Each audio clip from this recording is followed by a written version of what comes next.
All right. All right. No more deliberations. We're in the game. Let's continue the story. In order to continue the story, so yeah, last time, I don't know. Should I do a recap? There's no viewers anyway. I think I'm gonna do the preamble. Why are we here? What are we doing? Just gonna put this thing, I don't know, out of your sight too. Well, at least a little bit. So yeah, last time we left the story, we were asked to do a bunch of fucking events around the map, or like help out in whatever. And I said we might do the meta. And then I realized, okay, if we're gonna do the meta though, well, first of all, this might not succeed in the morning, on a Sunday morning, at 9 a.m. There might not be a lot of people wanting to do this. Secondly, the meta is tied to a specific time, and we are supposed to do these events now. I mean, like right now. So, we need to wait around before we can progress the story. But yeah, okay. So I did do. So this is a Leviathan. We don't care about that. So we did.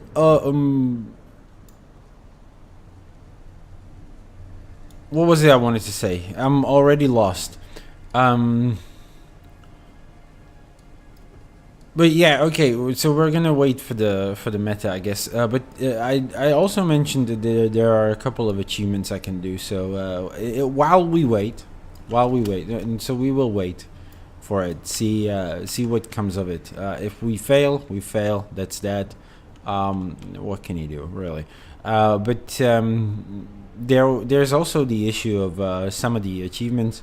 So I looked into exactly one so far. It might be enough to kind of get us through this, really.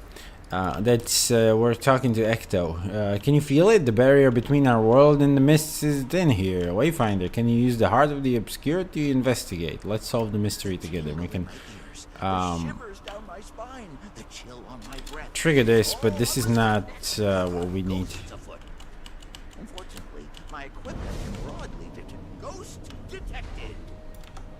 Sorry, I skipped some of the dialogue. Okay, I don't really care about this event,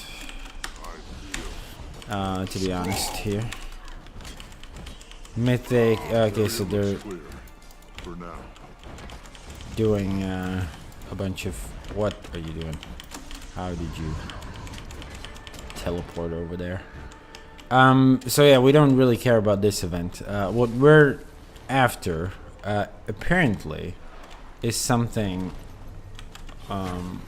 called the Relic Hunt. So there should be a bunch of relic hunts going on around this crater. And that's the shield trap that I attempted to do. Oh, sorry, I didn't read the dialogue. I can't tell if it's one spirit or 10, but voices beckon me. They need help. Okay, this doesn't sound creepy at all. This place and the mists is incredibly thin. We must be careful. There, so many voices rushing at me all at once. Oh, this doesn't look like a... Listen to my voice. Shut the window. So many tortured souls. Too many faces and eyes to count. Fed us to the bloodstone. This also doesn't look like a...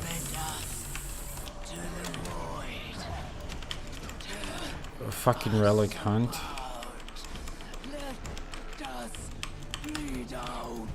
It's supposed to be a group event too, but she's going down quite well. Yeah, I don't know about that. I don't care either. have fun with it. Sorry for starting it if I didn't have any. We get credit for the ecto hunt as well. So again, there's like a jade construct. This is also a group event. I'm not gonna touch that. So how do we trigger the relic hunts? So this is a relic hunter. This guy might do the relic hunt. It's not happening though. Not at the moment. So I don't know the exact spot to do it. Also, daily today is to do a vista and to do a heart. So we might do both today as well in Jantier. But yeah, I want to find some relic hunters.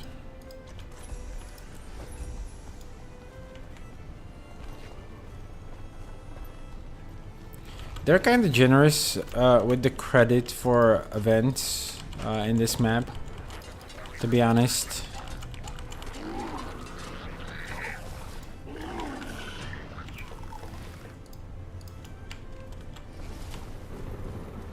Meaning they won't boot you for inactivity, at least for a while. But it is the inactivity timer does exist there. Let's retag it. Be a little bit of a leech. I mean, it's a possession story. I don't think I need to be like around for that one. Shall I check the wiki then? Shall I check the wiki? What the fuck is this NPC surrounding the event during relic hunt? There's supposed to be more on the northern side here, really. But like, what is it? Is it level 80 dynamic event? And spawn at various locations. Send Green Carter. What? Leave me the fuck. Oh my god! This is gonna. The start NPC also varies. Okay, but it's not preceded by anything apparently.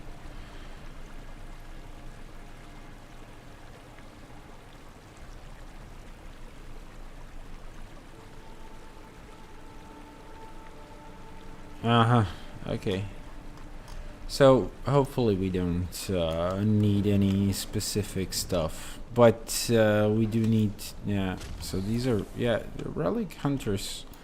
I'm guessing it's all these groups that can start the event, and it is during these events that you can do the achievement shield trap.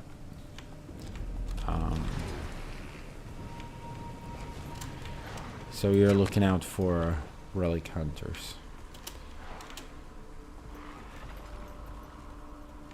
There, the third group. Unfortunately, don't know anything about the timer, so we might be twiddling our thumbs until the meta starts.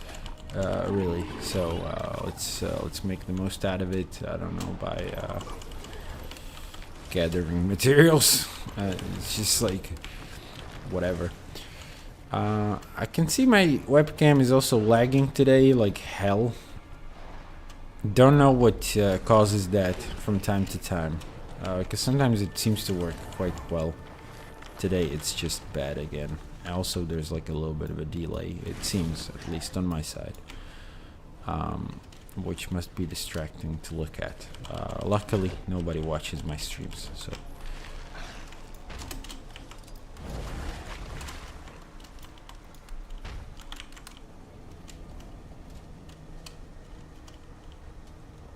I mean, we could view this vista as well, for just for the daily. However, that feels like a shame. I don't think that's a good use of our resources. I don't know. You know, we could Is it possible that the other events in the area are blocking it? I mean, this one will end in 2 minutes. I will not end the NPC in 2 minutes, so not even gonna attempt to.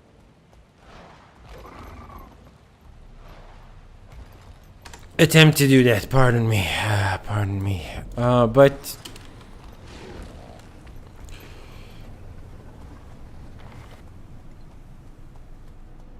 yeah, it's all about Leviathans, all about, and I do believe I've already completed pretty much everything around those events. And yeah, so then there's another achievement that we could try to do right away. I mean, if I want to do this achievement at some point, it's either luck that we encounter the events, or we will have to wait anyway. And since we're waiting for the meta, might as well, I guess, wait for these events as well. Because there might be other achievements. Again, I haven't checked, despite what I said yesterday. I haven't checked the other conditions, what other achievements could be done around in the area.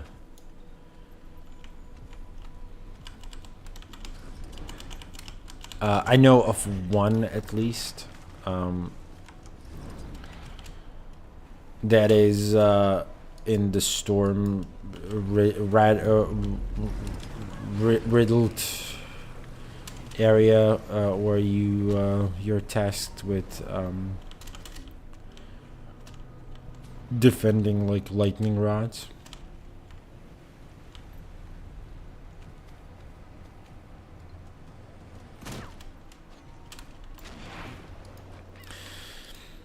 Just a reminder, the next update is in 9 days. That will be a story progression update.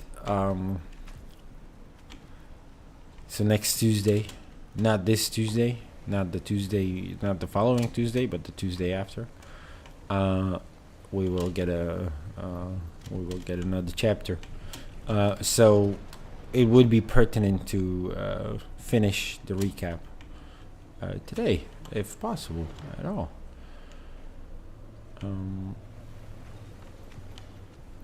Yeah, unfortunately, just a bunch of farmers. I do wonder if I joined that group, whether they would be in this map. Man, this is depressing, isn't it? Like, okay, let's take it as a sort of a chill intro to the stream. You know, let the people come and gather around before we start. Even though no one will show up. I mean, I do wonder what time is it in the US, for example, and what would be the most optimal hour to be like sort of international. I don't know how many Americans are watching live streams of Guild Wars 2 either, like with other content creators.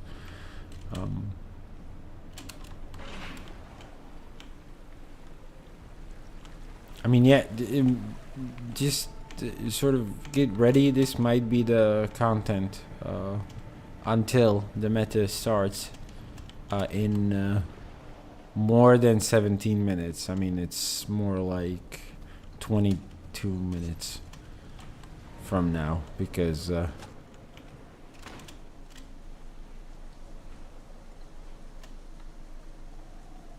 it actually starts after. I mean, it might even be a 10-minute timer after. So the official start is basically at 30. And there are a couple of like side achievements that are connected to the meta, but not necessarily part of the meta. And then, yeah, that's what you get. In the meantime, there are like filler events. Again, they don't contribute to the meta in any way. They don't like give you more participation, not more chance to like loot stuff. I mean, apart from being, of course, events with their own loot rewards, but yeah. they're not tied to the meta in that way, but they are tied to the meta in the sense that they don't spawn at any other point than when the fucking timer starts. Ah shit. Ah shit, this is full of fucking towers. Yeah, unfortunately, like, can I get you to move, guys? Perhaps, like, are we just gonna stand around, you silly gooses? Meanwhile, this fucking event is up a second time. I don't know. Should I read the wiki again? I don't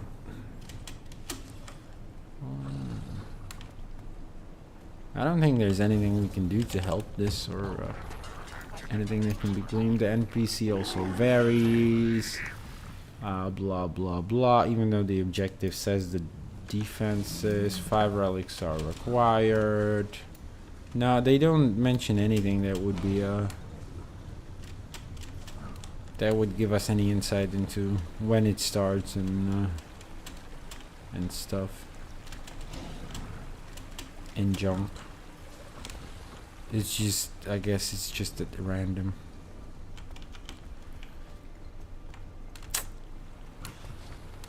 We'll see. I mean, we'll see whether people show up for the meta. It might be like we're just gonna. I feel like I'm getting the feeling we're not getting either of these things. Really, like, not the shield fucking thing, not the shield achievement, and not the metal eventually. And we're gonna have to. Okay, so all right. I've ran out of stuff to do here. I mean, we can work on our shield kills by killing these rats with our only damaging shield skill. I don't think that's very conducive either to anything. And they're asking us to switch maps too. I mean, I don't know. Should I do it? I'll do it. Whatever. Fucking, I don't see any groups attempting to. Oh, this helped us though. This immediately helped because there's at least the fucking event that one of the events that we need is up here. It's wild. Okay, I mean, good to know. Good find. So let's. The Mersat may have found a way to defeat the Titans. We should scour the area for relics they've left behind. Well, the Mersat didn't, but I mean, no. The Jade constructs won't be pleased, but this shield will keep us safe. Relics coming right up. So yeah. The spirit. Just bring whatever you find back to me. Apparently. Maybe we'll unearth something useful. And mind the Jade constructs. Digging things up seems to make them aggressive. Yeah, alright. So apparently the way to get this achievement done is by luring some of these Jade constructs into this shield and killing them there, which might actually not be as easy because this motherfucking NPC is ranged. And mind the Jade. Come on. Oh no, this this one doesn't care about me at all. But you're supposed to like kill them within the shield, not by the shield necessarily, but within the shield. So this one is ranged. I don't think it's gonna follow us here.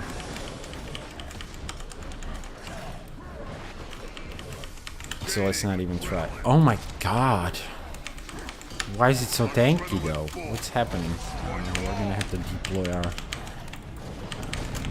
secret fucking weapon. Pick up relic. Okay.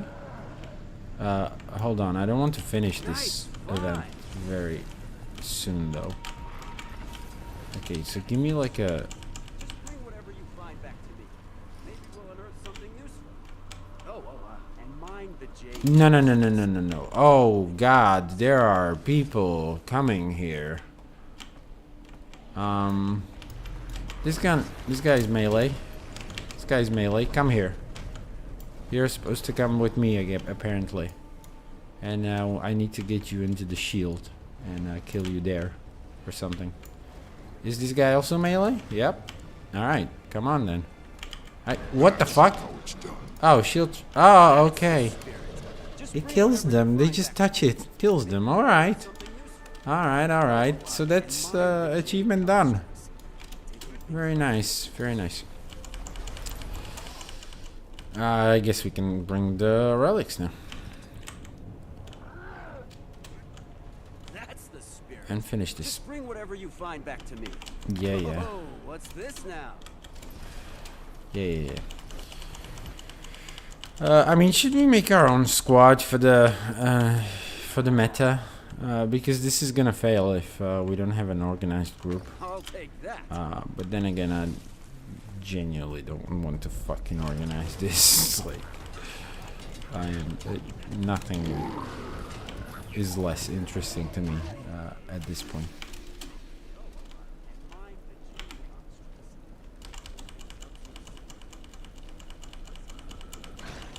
Getting armed. Buster. That's the spirit. Just bring whatever you find back to me. Maybe. Nice, fine. I mean, the problem with this event now is we're not getting any hard progress where we could be getting with like a different event. So I think I don't know. Let's do one more. Let's see if this NPC will give us.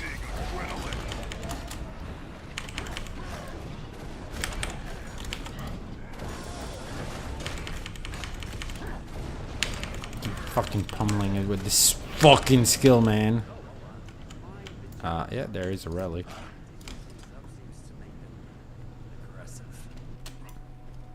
He just repeats the dialogue. Oh my god, it's so fucking annoying. Alright. I mean, that was easy. So yeah, this is how that's done. Alright, I guess let's go for the vista. So there's a vista north of us. By the way, it pretty much in the area that we need to be.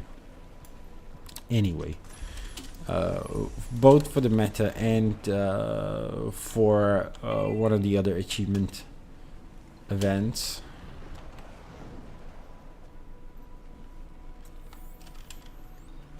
So we're gonna get that. Just a rock. I thought it's like a piece of paper that we could read. But yeah, I believe it's this hilltop that there is an achievement for associated with one of the events here. We could theoretically get. Oh my god, it's filled with just feral warclaw though.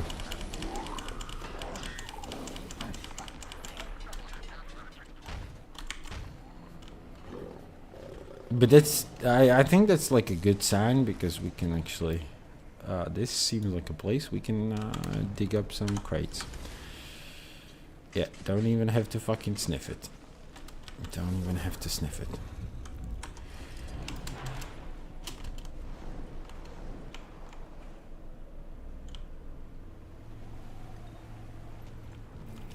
And for what it's worth, this seems to be like a point of interest that we already discovered before.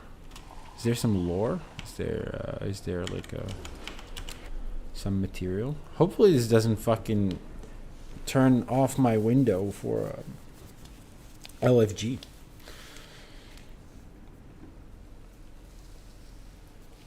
I wouldn't like that.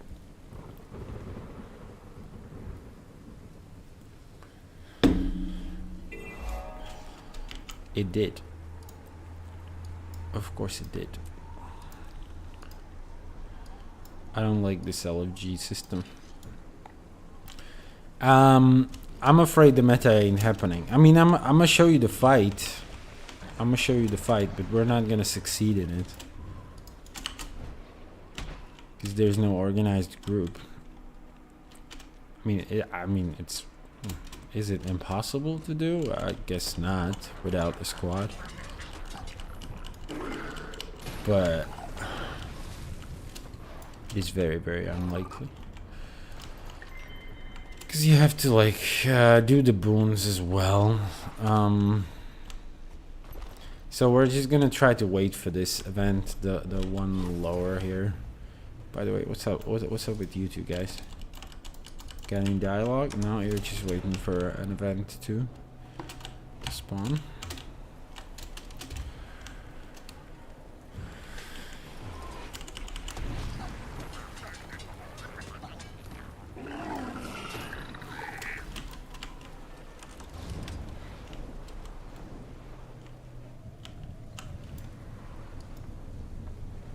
Meta, bring boons. Alright, so there's like a little bit of a squad. And some people just fucking waited for it with their bated breath.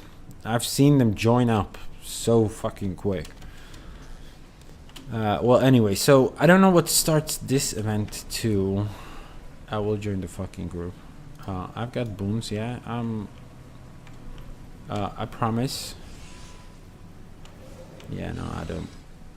They already want us to split into subgroups, which is I'm not a support role. Sorry. I mean, I can look up what we need for being like a little bit of a support. Should I do that? Should I actually like switch my build real quick to to like a support? So this is a build called Axe Dagger Mace Shield. I don't really. Is that the one I made for? Oh shit, this is the one I built myself, is it? I don't remember which one I built for, but this, okay, this seems to be the one I built, actually, for doing, like, the spear. You know what, let me just get out of combat real quick. First, we'll see how the boons are filling up. But first of all, I need to go to the toilet, which I'll do right now. But then, after I'm back, we're gonna look into like being a boon giver and whatever. So yeah, 1 second, 1 second.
Okay, all right.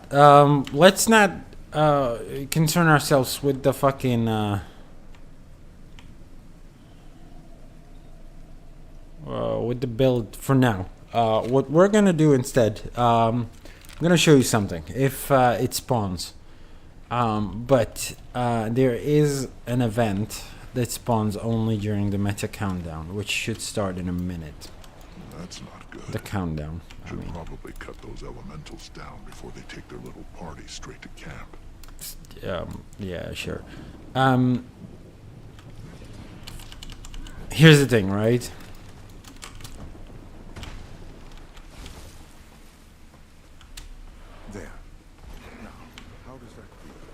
better, surprisingly. Perhaps your magic isn't all bad. Perhaps not.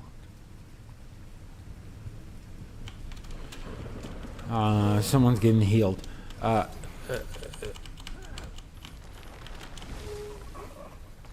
Okay, so around this aisle. From some Mersat experiment.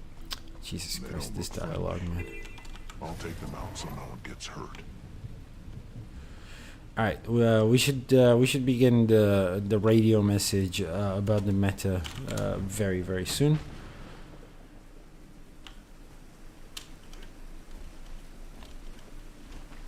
And so I'm not gonna be talking a lot, just out of fear of not shouting over it. There you go. The winds are pulling another storm to landfall. The strangers will emerge from their dens once more. Get ready. We will get ready. So the question is, are we gonna get lucky? Are we gonna get unlucky? So yeah, the timer is 10 minutes actually, so 10 more minutes of waiting. Unfortunately. However, during these 10 minutes, what can happen? Probably fallout from some Oh my Mersat gosh, shut the fuck up with this They don't thing. look friendly. Um, I'll take them out so no one gets hurt. During these 10 minutes, what can happen around this aisle, this specific place, so keep it in your memory right here, is that a crab event can spawn. Now this, someone taught me this in chat actually, and there's an achievement for killing the crab, by the way. Apparently it can only spawn during this waiting period, which, you know, after the 10 minutes is gone, I'm gonna move to the staging ground for the meta, but until then we can sort of lurk around here and hope for the best.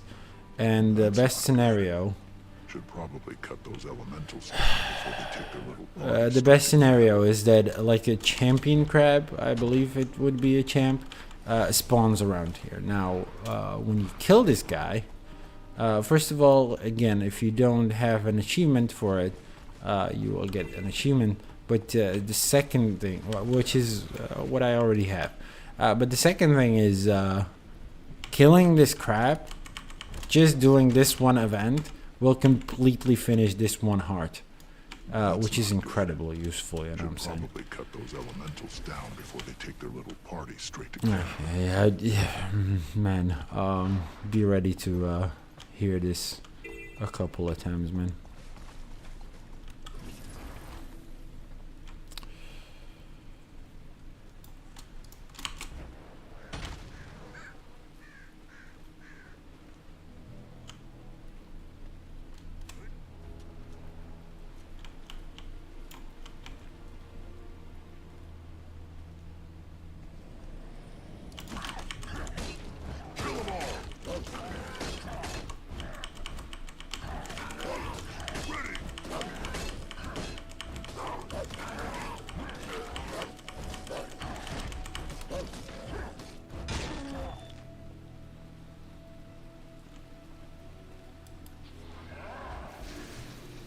So yeah, let's not bother with the boons actually. I mean, oh my god, stop commenting on the event that is just like a mile away anyway. What the hell? This triggers so often. I don't know why they put the flavor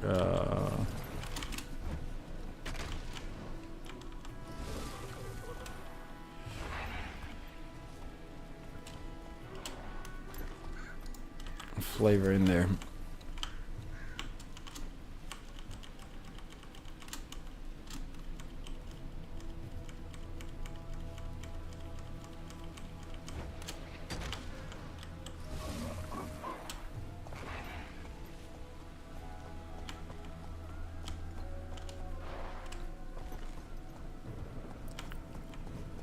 So not getting lucky yet. But however, Thought experiment.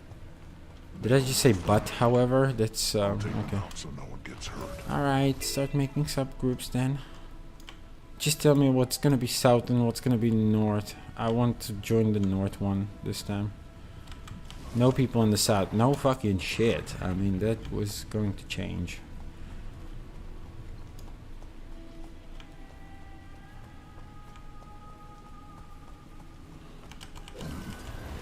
Is that? Oh my god. I cannot do this anymore, man. Camp's just around the corner. I do wonder what a bloodstone smells like, though.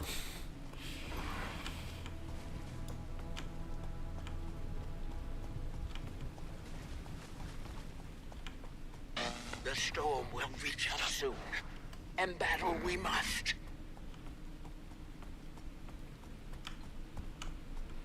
Not a lot of commentary I can provide anymore. I feel, yeah, we're just waiting on... That's not good. Should probably cut those elementals down before they take their little party straight to camp.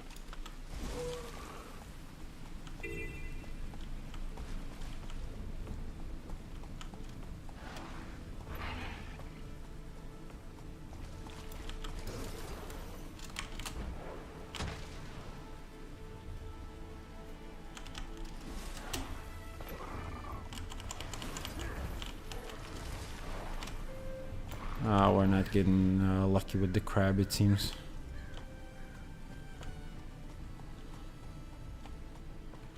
Which is a shame. I wanted to show this off a little bit.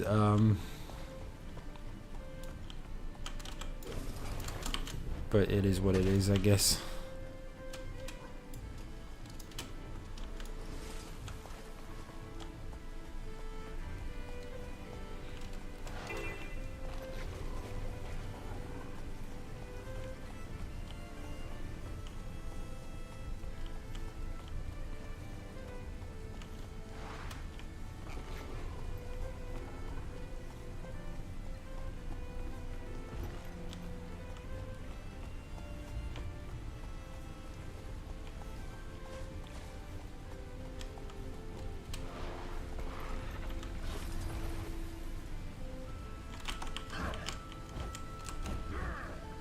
Our commander not telling us which groups are going where though, just yet.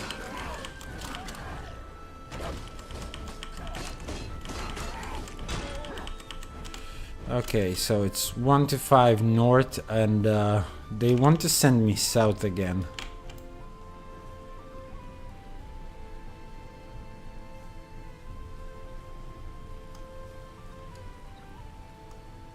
He said 1 through 5, so I'm 1. What's up?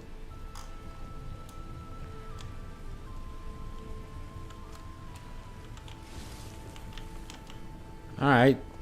Look, I'm not gonna listen to this guy. I just want to go north. I haven't done that part yet, so...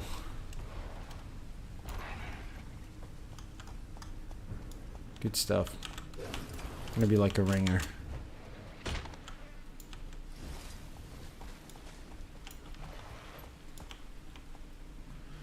Yeah, unfortunately it seems we're not getting the crab. It's such a shame. I wanted to show it off, but I guess it's. I mean, you're waiting for the meta anyway. Might as well hang out around here, even though, as you can see, I'm pretty bored out of my mind. Don't know what to do here. But yeah, just keep an eye out on it. Anytime you would personally do the meta, it's a really good source of income for the for the heart. Even though you could have done this, I mean, like 2 times over by doing other events, I guess. At least once you can come here for the achieve, whatever. I guess we're moving on then. I guess we're moving towards the meta then.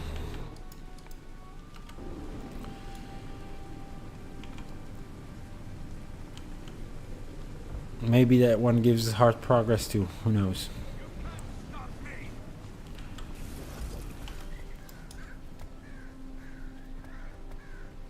The storm roars on the horizon. Ooh, a banner.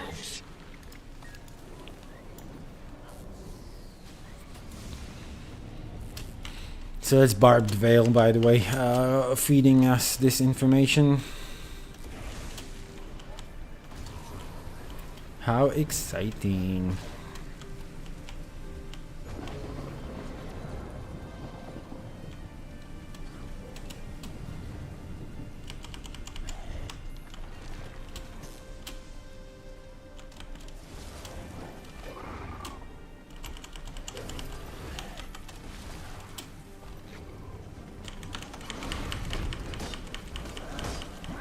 Kill shot. Ready for anything.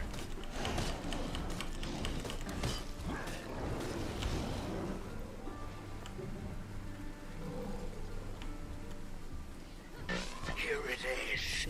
No time to quake with fear. Concentration. Rigid we must remain.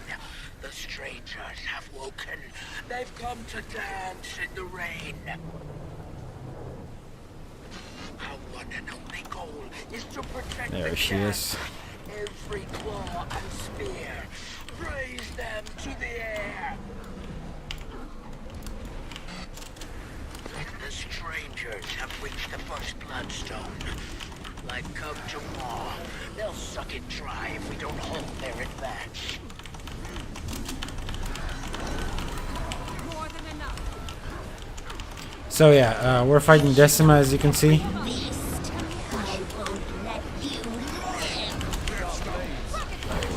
So we've seen her in the story. She's been introduced. Apparently they're sort of like resurrecting and stuff. Ooh, buddy. Oh god.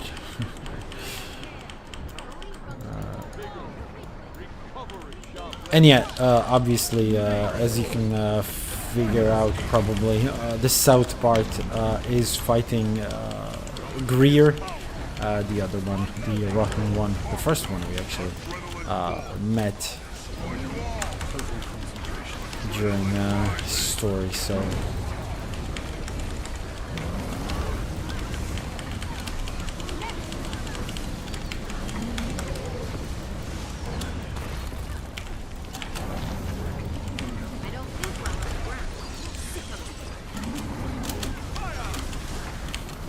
Should we enjoy a bit of spear as well? Fuck, sorry for that.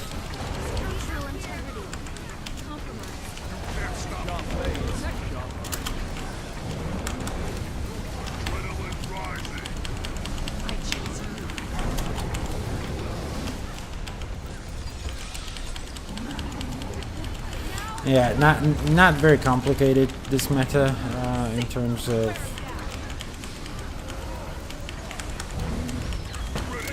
the mechanics and stuff.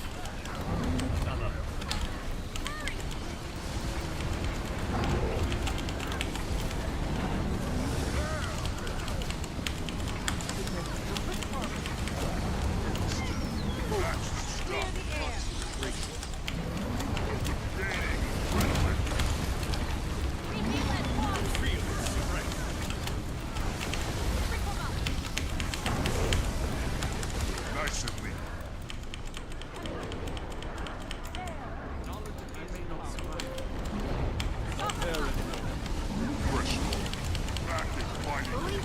So I don't think I'm going to be providing a lot of commentary either, like during this event. Even though it's the perfect time to talk about something, I cannot think of like a good topic here. Really.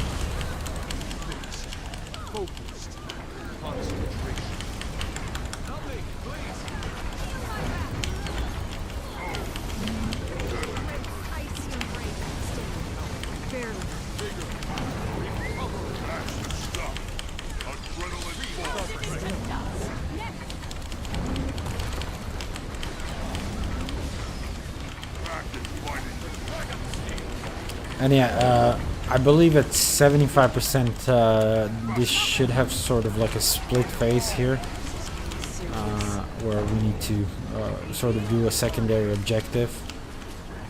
So there you go. Oh shit, I shouldn't have been standing here. Okay, my bad. Makes sense. Makes a little more sense. I mean, it's opposite of the mechanic we've done in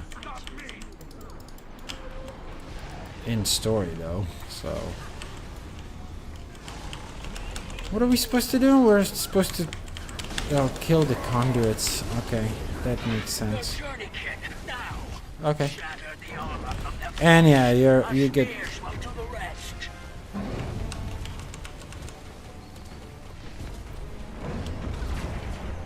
We get a little bit more of a war claw mechanic. I don't know why the people are running in one circle.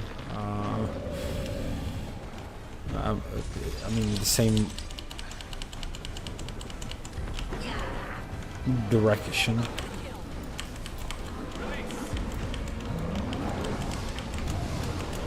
Okay, so the split face here is kind of weird, kind of interesting. I thought there's gonna be more fighting. So in Greer, oh my god, shut the fuck up, idiot! Who came to spam in my chat, huh? What is this? Second class spam, huh?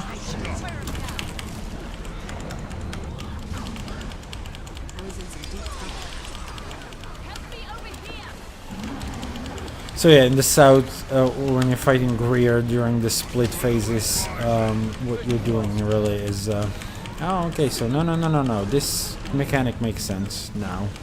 If it's green, you're supposed to block it.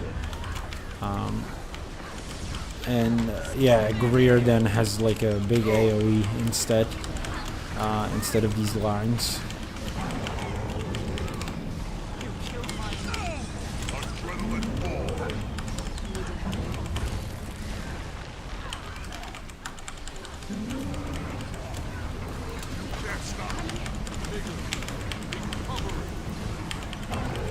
And also during the split phase, you just straight up fight their minions instead of doing like this. Oh, okay, that was my bad. That was my bad. I'm a little stupid with that one. Thank you. Oof. I'm holding the fort on this thing.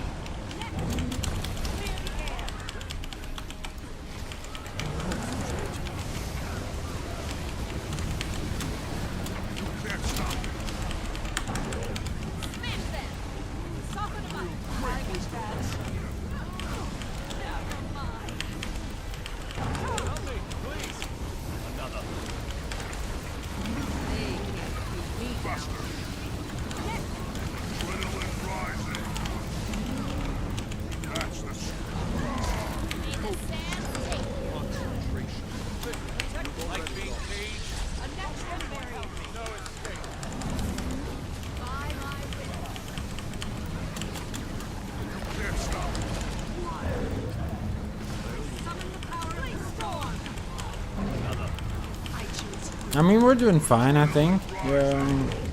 They're talking in chat about relocating some people from south to north.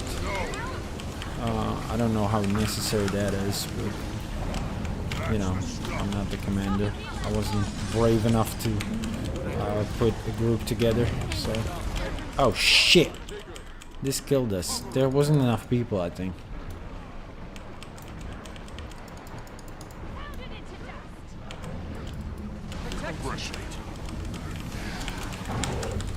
Can dodge the center of the slam, it seems. Someone's saying that in chat. Didn't know that. Kills a lot of people every time. It's true. Oh, I forgot to feed myself some yummy treats. Hopefully I don't wake up as a mummy. No, it's fine. Okay, phase. I'm expecting phase. Killing conduits. Maybe not.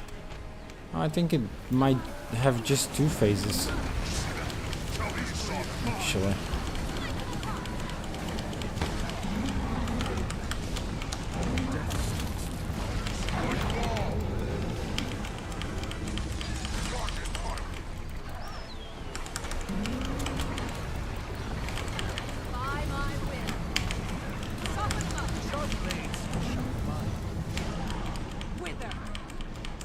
There's a phase, I guess.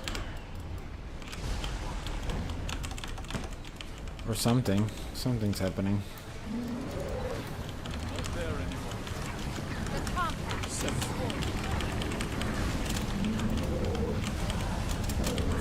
Nice to meet you. For you all, rocket punch. Adrenaline rising.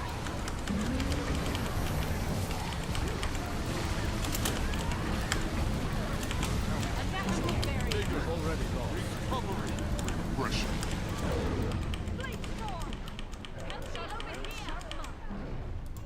Fuck. We got snuffed. Don't worry, I'm waypointing. These, I mean, the chat, the bot in the chat that advertised did pick a good time where I'm doing the meta. They know what they're doing. I cannot ban them outright. They're gonna have that fucking advert on my screen for a while now.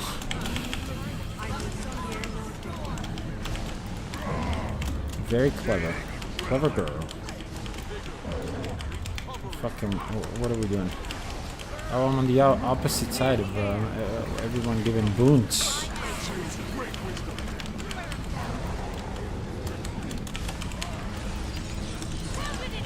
So I'm suspecting the next phase to come at 25%, so... We'll see how much it progresses the story as well. I mean the bar for the story.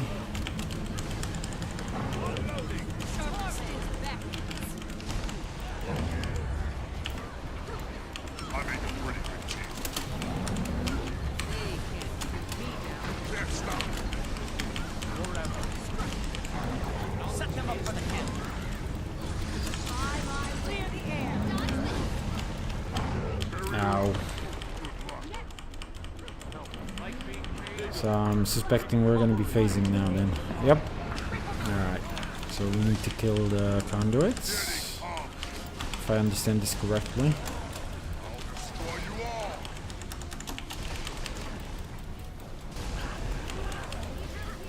Just don't stand on the lines. Makes sense. Makes sense, you know. There we go. This is not a conduit? Okay. We can't kill the bloodstone, really. Weak they are. Mount your journeykin and topple them. Damn. Reveal the core. Alright, I guess let's run in the same direction as everybody else. Whatever. Don't know why that's important. I feel like you might not even need to run. I mean, oh, I see. There are actually... Okay. Oh, there are goals. I never fucking noticed that. I mean, is that on Greer as well? If so, I haven't noticed that.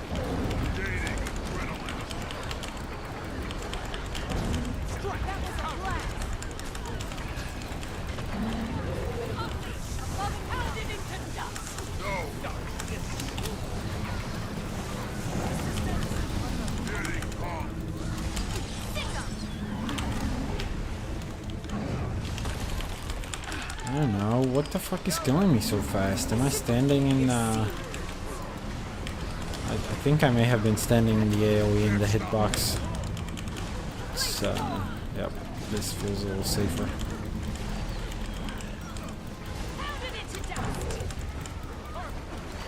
I mean a little safer, or something, just own this again.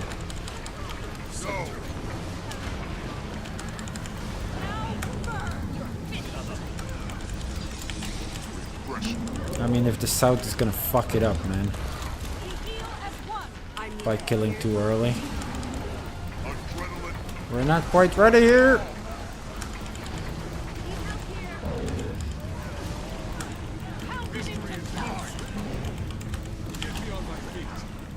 I mean, they're good. They're doing good. We're kind of balanced now. It's nice. I mean, this must have zero informative value, this footage, right?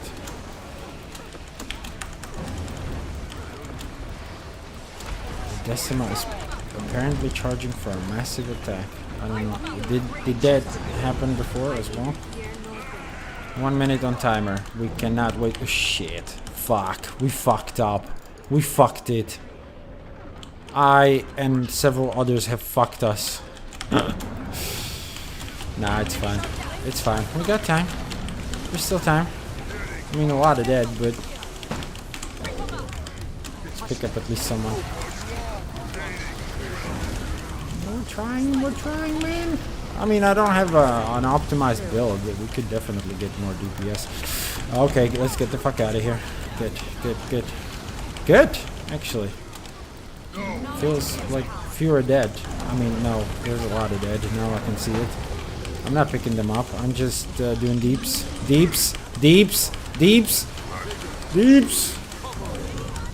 There you go. Can't imagine that we When we heal, and we will heal, I will send a bolt through your skull. yeah, sure, whatever. Fuck off. Get lost. And the Isle still. I mean, that was clutch. Gotta admit that was clutch. Celebrate we shall, but those celebrations must remain modest. The strangers will return with the next storm. What a victory this was, and it was grand. Yeah, I mean, yeah, it was by circumstance. It was actually. So yeah, but it didn't give us a lot of progress towards the story. So I guess we're doing some random ass fucking events. Again, I wish I did the research into what needs to be done for achievements, so that it wouldn't feel like. Also, fucking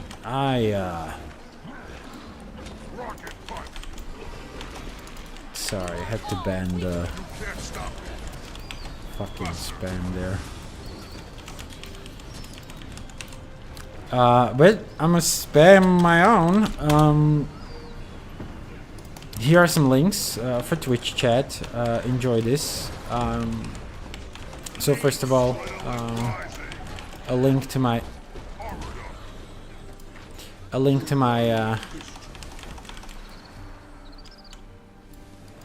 my YouTube channel, where you can find VODs, or you can find me streaming as well. You can find VODs of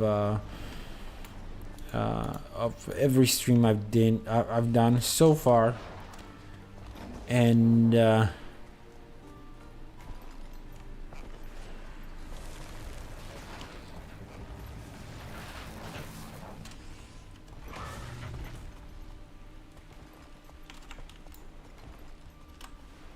then also my Patreon if you're interested in supporting me financially as well. In the meantime, I guess we're just doing the elementals right here. We're just gonna do the elemental events here. I mean, it's gonna be a little boring.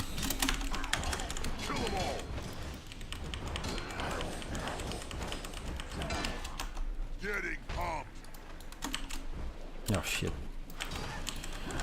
But you can't stop him.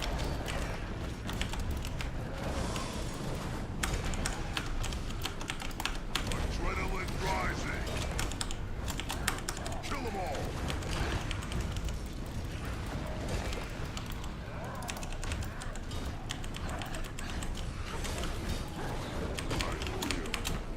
Strong. That's the stuff.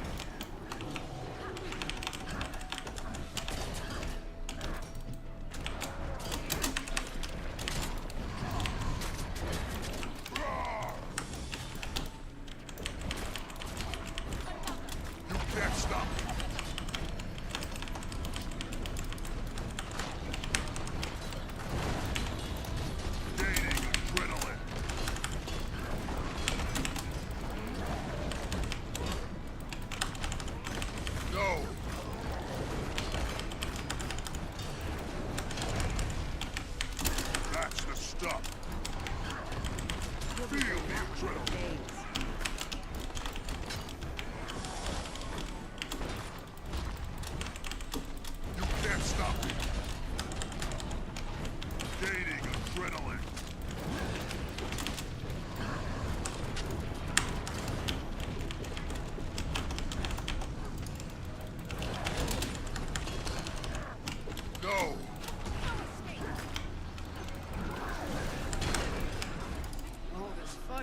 Things made me thirsty, it has. Okay, cool. Good to know. Still wish we could do that achievement or the event in the north here. I do believe it's this ridge, Kindle Barrens. I do believe that's the place.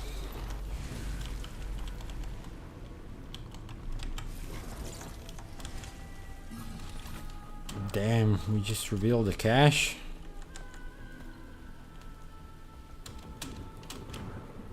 I mean, we can do this event, I guess.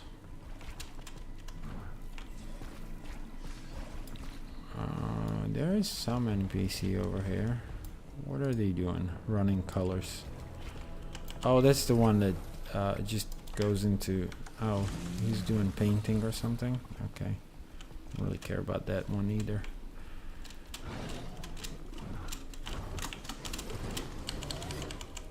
Oh, fuck. The fuck am I doing? You need a key for that. We know. I know. Leviathan up. I don't know whether it would help us with the hard progress here. Look, I'm not waiting for more events. We already wait for the meta to show it off, kind of, at least a portion of it.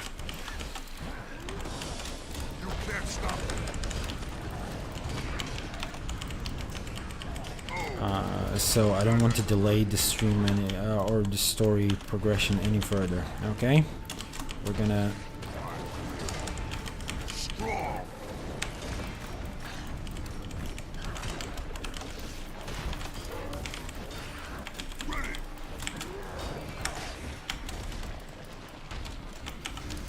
That's the stuff. That is good. Destroy you all.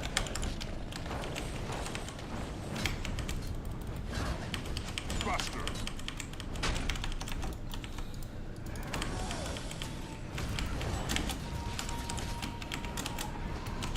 Adrenaline rising.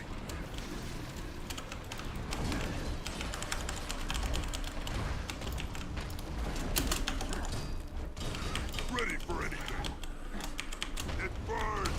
Ah, there's an elite. Ah. Destroy you all. Where are the peepos at, though? Nobody doing this event? Ah, there's someone just came. Just right about came. Damn, I missed the X thing. No. Sucks. Fuck you! Ah, fuck you, you piece of shit.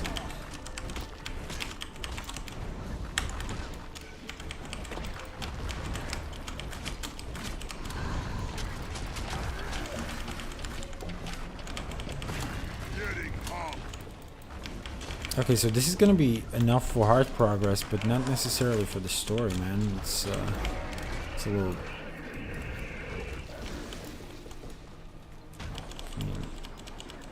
I don't like that. Oh, this thing is not done either, like the event.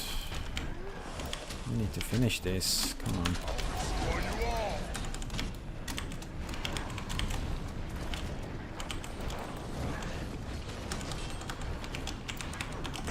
Adrenaline rising.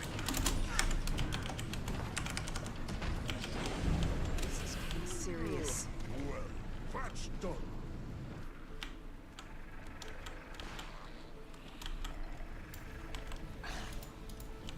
You can never have too much treasure. Should have done more research on what needs to be done around here. Alright, so there's a cache we can dig up for a change.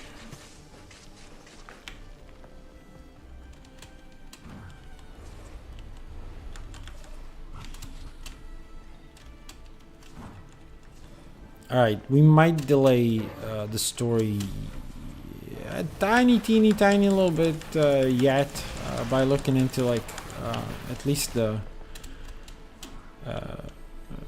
panel for achievements, just to know what to what we can do around the map. That would be sort of, again, as I as I would call it, synergistic, right? So we still need to progress the story, but it would be beneficial to do some achievements along the way. So Gentier Wilds, sorry, Syntri.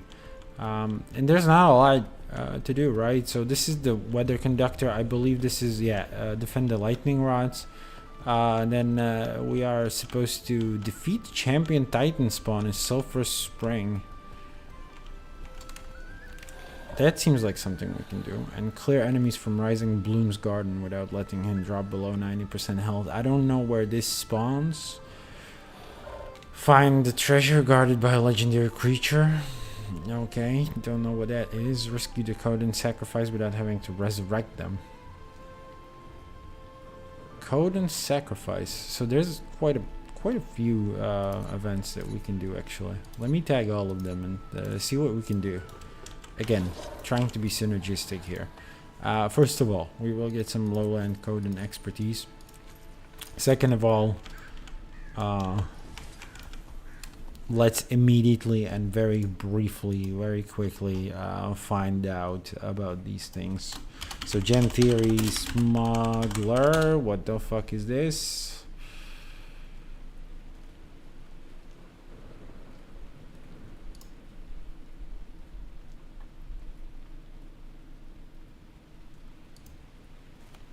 Find the treasure. Oh, damn. Okay, so we cannot do the gem theory smuggler. This one is for the crab again. What? But we killed the crab last time. I guess we're gonna have to... Okay, so whatever. Titan Toppler. Titan Toppler. I mean, it says where it is in Sulphur Springs. Let's go there, I guess. I mean, it is a champ that we need to kill, so... we did some progress on our dailies. I mean, some progress. We hit every single daily. We're kind of full on Astral Acclaim, so might as well buy one Revive Orb.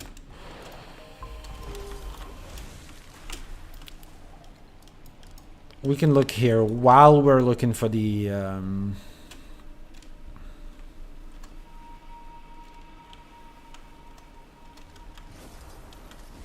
well, first of all, we can see whether these ghosts have any dialogue. So this is the Reaping Stones. Don't know why they're called that, whether there have been sacrifices made in this place, perhaps, or perhaps these bits of the... I'm guessing this is one of the champs. Guessing this is one of the champs.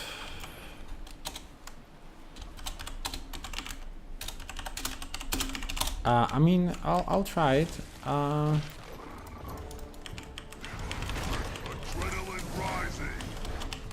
Titan Toppler, but we're supposed to... Oh no, that's Titan spawn. Okay, I already tagged this one though, and baited people into coming here.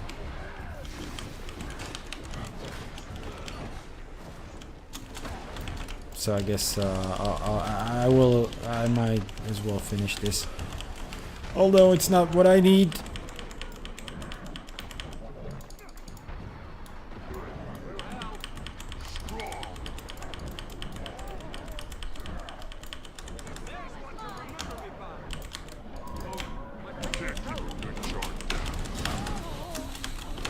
Damn. Okay. I mean, we got a Revive Orb. I'm not gonna use it though. There's a waypoint right here. Wow, this can be grave rushed. I'm not sure. Oh my god, is it healing itself? What the hell? How can I stop it too? What's going on? Oh, I'm stuck. Did I? Jesus. I hit like a lag window. What the hell? What's that? What happened there?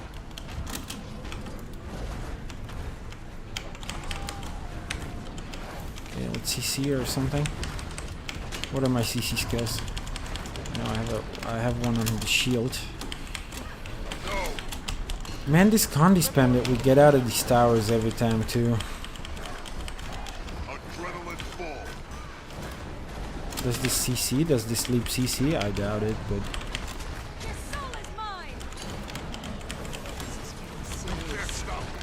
Fuck! I mean, every single time this tower, man. So I guess this cannot be very easily grave rushed.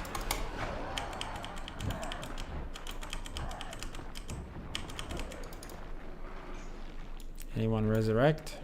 No, everyone's dead. Two.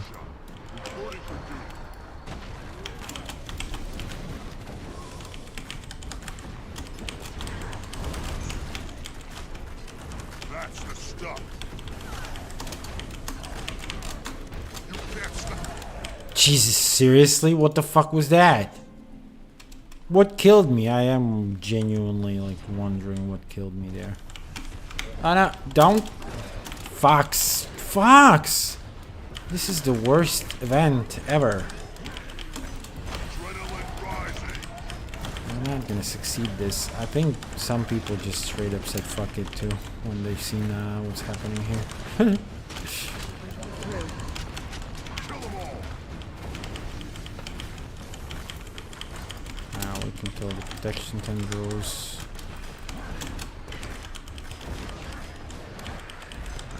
No, I think we're fine, relatively. Get me the fuck out of the range of this shit.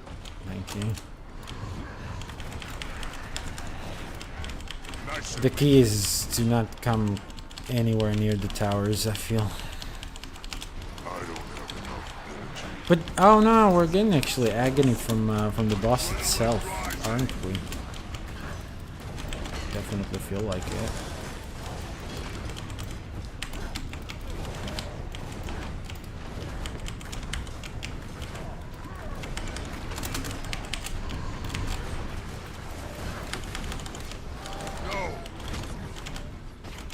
Ah, we CC'd just in time to, Getting up.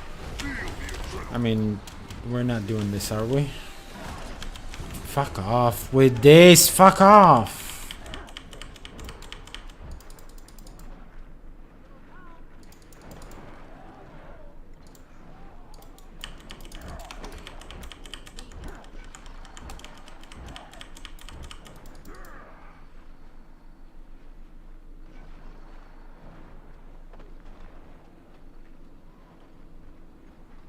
Yeah, there's not enough time to kill it.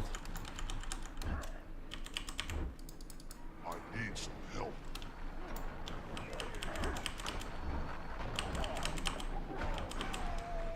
I mean, I'll give it one more push, but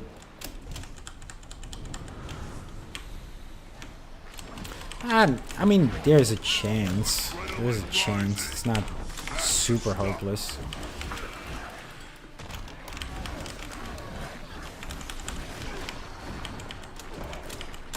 You can't stop.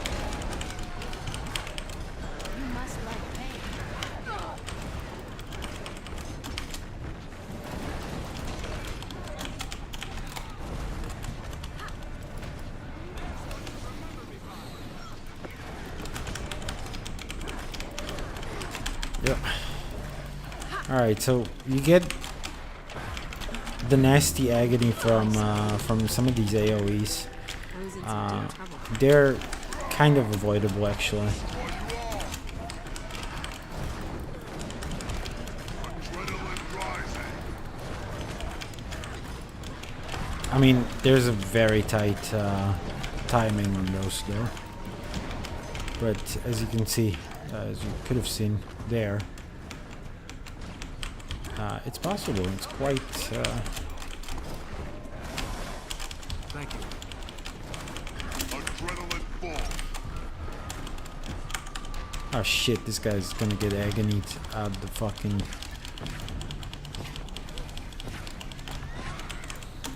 Adrenaline rising. Out the ass.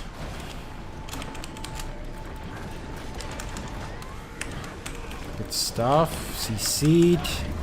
We can do some free damage. Once again, we're gonna lead to safety there.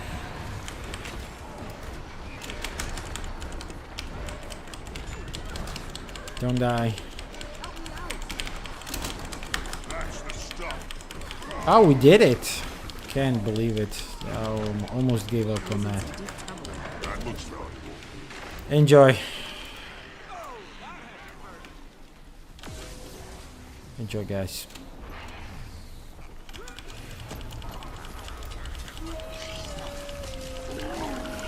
Okay, we'll try to hit at least one champ in the sulfurous whatever thing. We haven't been in the springs either, so it's gonna be like a little bit of a. So yeah, there is a champy champ. Right.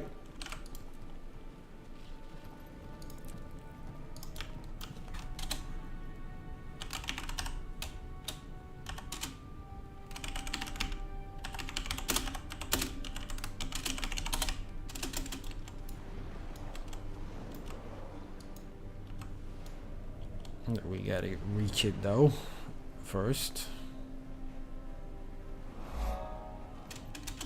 So we're in the area known as the Foaming Mire, it seems.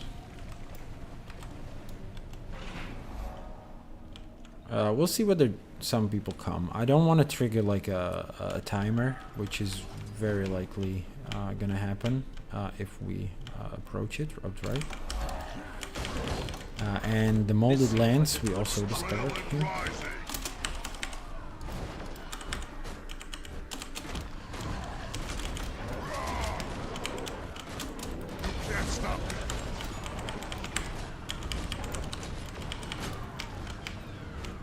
Okay, so there's two of us. Let's wait for, I don't know, one more person. Meanwhile, just focus on like a safe approach. No. Shall we engage? There's one more person. There we go. It's enough. Alright, yep. So we triggered the timer. No time to waste now. Fucking really?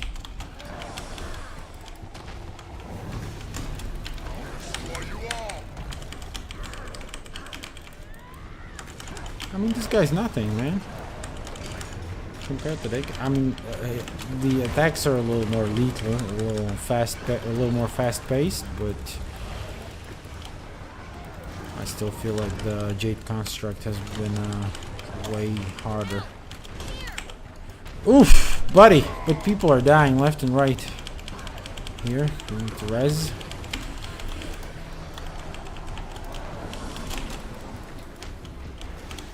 Okay, I'm gonna take a little break myself. Get up! Get up, fool! Help me, please.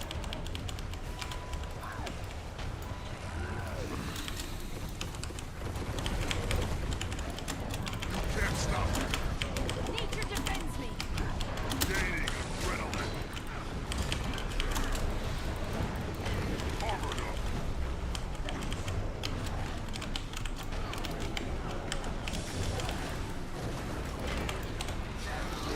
You are all weaklings. Ready for anything. Structural integrity compromised. That's the stuff. Too late to run. You know, I doubted. At first, I had my doubts about buying the commander tag. I felt like it's not really that necessary that a commander is always around, but it gives you so much fucking power to get these group events done. Like, for real. Like, you just throw up a tag and. Commander, finally some good news. Gaith and I have a lead on combating Sorry, the Titans. sorry. We think Bloodstone might be our missing piece. Meet us at the research camp at Ground Zero. Leaving now. Pokey's resting at the homestead. He's in good hands. Glad to hear it. Kid's a tough one. We'll talk more when you're here.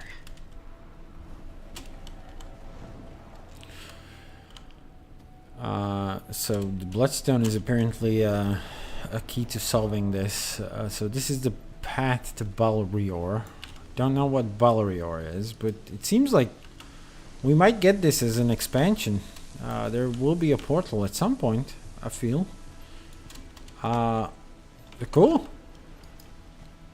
Cool. I mean, I would have known about this POI before we...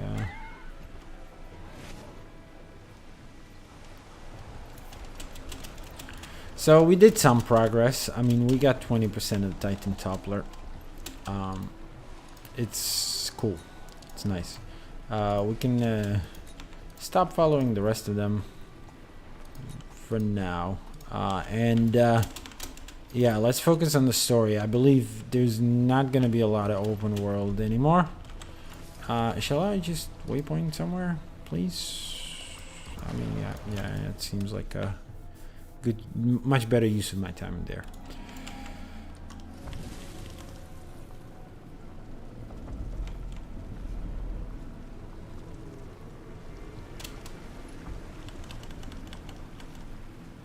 Okay. Not a good mount that I used there. Finding balance. Is this still the same story instance? Yeah, it seems. Ooh, what a loading screen, man. What a loading screen again. What's up? What's new? So you do have nice things to say about me when I'm not around to hear them. In good hands. Seems I spoke too soon. Thought you were with Pokey. He's fast asleep.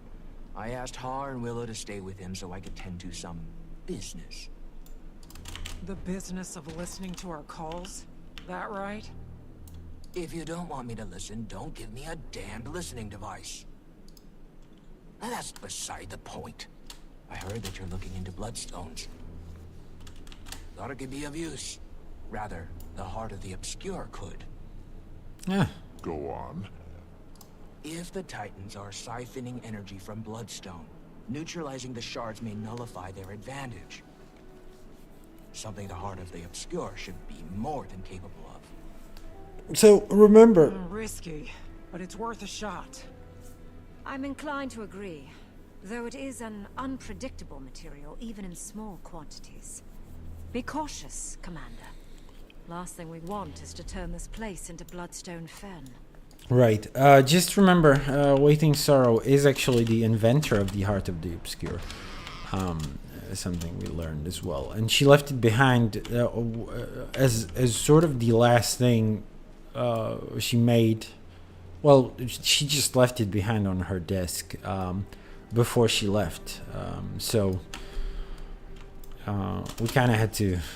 someone had to figure out how to use this too. Anyway, hello. And there is going to be some story delivered to us, by the way, in this instance. So get ready. This is not just about like neutralizing the bloodstones and all. So there you go. What is this animation? It looks like it's hurting us. But it doesn't give us any damage. Is it? I'll cover you. Okay, why are you here? Oh no, we're supposed to get in this shield. And yeah, I don't...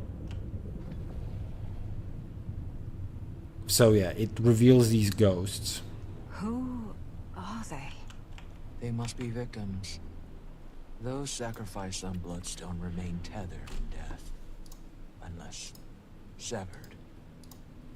These spirits had to have died well over a century ago. May have seen the original Titan rising. Couldn't hurt to ask what they've witnessed. Okay, so interesting, right? So we will have a little chit chat with a lot of ghosts here. There's actually an achievement for talking to all of them. You don't have to do that. You don't have to do like it's like optional. It's treated as an optional dialogue, but it's definitely interesting. Now, a couple of notes that we made earlier. A couple of things to look out for. So first of all, we've got the town record. I don't know whether I should throw it up on screen. I might, for what it's worth. So ignore the taco. Actually, I'm gonna exit out of that. It's distracting. But town record, 1069 after the Exodus. Let me just check whether you can see that all right. I mean, it's okay. So we've got this sort of manifest, these people that were around when the Bloodstone was exploded. It must have been sometime after 69, actually quite a couple of years after 69. But yeah, Saul D'Alessio was around, apparently. And then Agatha Devry, Colm Dubois, Mora High, Rhea Ingram, and that is the ghost that is in front of us. I mean, there's a little bit of a spoiler here because some of these are clickable links. So it's unlikely that any of the other people will appear as ghosts. But also Elowen Klein, Lauren Klein, for some reason, he died already in 69. Penelope Klein, and then Cordelia Mass and Cosmos Mass. So it might be interesting to look whether any of these will appear as ghosts, and perhaps speculate. They might not have a name tag, for what it's worth. But also, secondly, we also discovered a couple of other nodes around this area, around Jantier Syntri specifically, and some of them mentioning. So yeah, and the Bloodstone would have exploded after 1076 for sure, because Inquisitor Aiden has been executed on this Bloodstone in 1066, 76. Sorry, in 1076. Still, so, but we don't know why Inquisitor Aiden was executed here. So, but he was executed here, so he might appear as a ghost. And then there's some Inquisitor Machalina, whoever. They hid actually from the Mersat and from the rest of the Inquisition. So they defected and hid. And we don't know whether they got killed in the end or not. They were convinced they will get killed eventually on the Bloodstone as well. So those are two other people that we will be looking out for as well. But right now we're talking to Rhea Ingram. Rhea, who... Well, okay, let's see what she has to say. Traitors? Saul sought to foil the Titan prophecy, yes, but not by sacrificing the blood of our own. When he returns, your treacheries will be punished. The names of the May twins shall be stained in White Mantle history. We're lurking in shadow, readying to stab me in the back, aren't you? Fitting. And yeah, you can just straight up quit out of these dialogues, as you can see. But yeah, it seems like Rhea, well, she's definitely White Mantle, but she seems to be like a loyalist and to Saul, and sort of one of the, I don't know, believers in something a little different. So we've got this dialogue option. Easy, Spirit. Your mortal disputes hold no weight in death, nor do Saul's. So you come to spew blasphemy? And to whom do I owe this discourtesy? I mean, I look like a char, don't I? To you, I'm a prophet of things to come, and you're D'Alessio's bootlicker. You look nothing of a prophet to me, and I would certainly know. I am Rhea Ingham, leader of Gavril, appointed by Saul himself. I oversee this village and its proceedings. You talk like a politician. Take it by proceedings, you mean the murder of innocents on the Bloodstone. You're more informed than you appear. I won't waste your time speaking in riddles then. It is true that stopping the prophecy of the Titan's return comes with a cost, but the lives saved will be innumerable.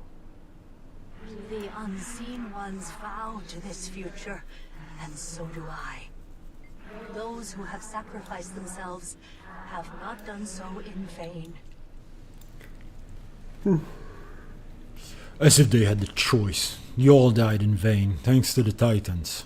But not before the Mersat turned on you and your little dress-up club. Slain on Bloodstone like pigs to slaughter. That's the future to which you vowed. How could... I refuse to entertain your madness. Leave, now, or you'll be the next cast upon the stone.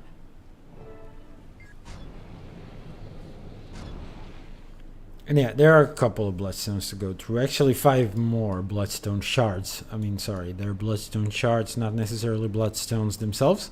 Because yeah, the bloodstone would have been like a large, very large stone. In fact, you see the crater. I mean, it would have been at least this big. I mean, you see the shards everywhere. You know, put them together, sort of mentally. It makes sense for it to be quite big. Yeah, let's go for it. Not much to say about that dialogue except for, you know, so she was sort of hesitant about sacrificing people, but then believed they actually did it willingly, that they decided to get sacrificed for a noble cause. But then she definitely disliked it when they started killing the White Mantle, which did happen. They started sacrificing like fellow Inquisitors and stuff. So that's when she kind of started to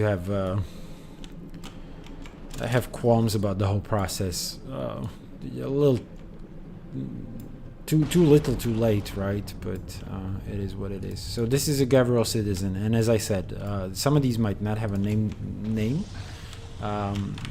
explicitly, but they could be one of our missing villagers. It could be revealed, I mean, I don't know, maybe in a later patch. I've been here the whole time, huh? Sure looks different than I remember. What's happening? Why? So, how long have I been dead? And this one is a little more informed about her situation. You're quite perceptive. Well over a century. Thanks. I've always been quick on the uptake, if I do say so myself. A century, huh? Explains why so much has changed around here. Afraid not everything's changed. The Titans have returned. Returned? Getting the last laugh is a nice consolation, even in death. Once the White Mantle started taking out their own, I knew that'd be the end of this place. England wasn't so bad. But once those creepy twins took over, forget it. All hell broke loose. And yeah, this citizen actually confirms Rhea may have been like a very institutional kind of person to lead this place. I don't, for what it's worth, I don't remember whether Rhea is local or whether she was brought as a White Mantle member along with Sol D'Alessio and along with the Mersat. We might learn it yet, but I don't know. We might check the wiki as well. I mean, it's going to be there for sure.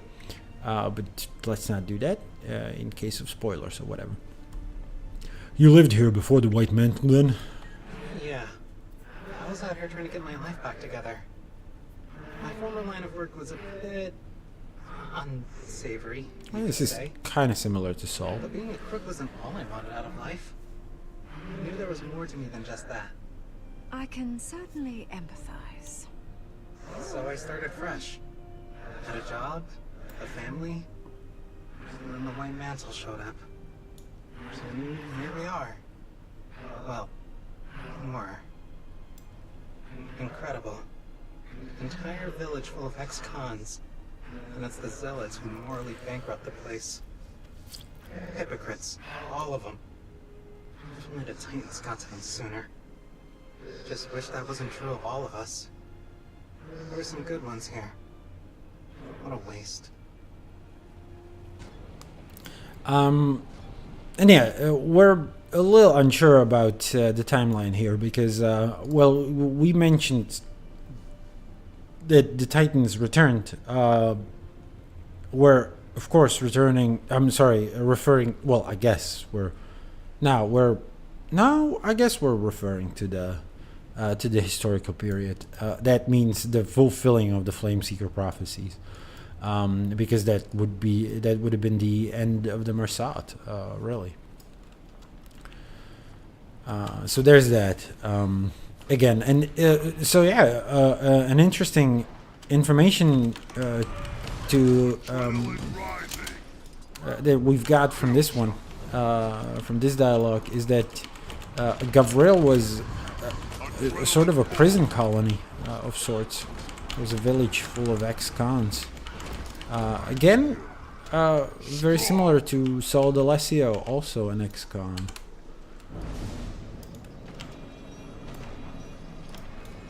Feels like it should have been a little near and dear to his heart, this village. Next. And yeah, if I'm not mistaken, you can actually get an achievement from standing outside the bubble as well. Can you not?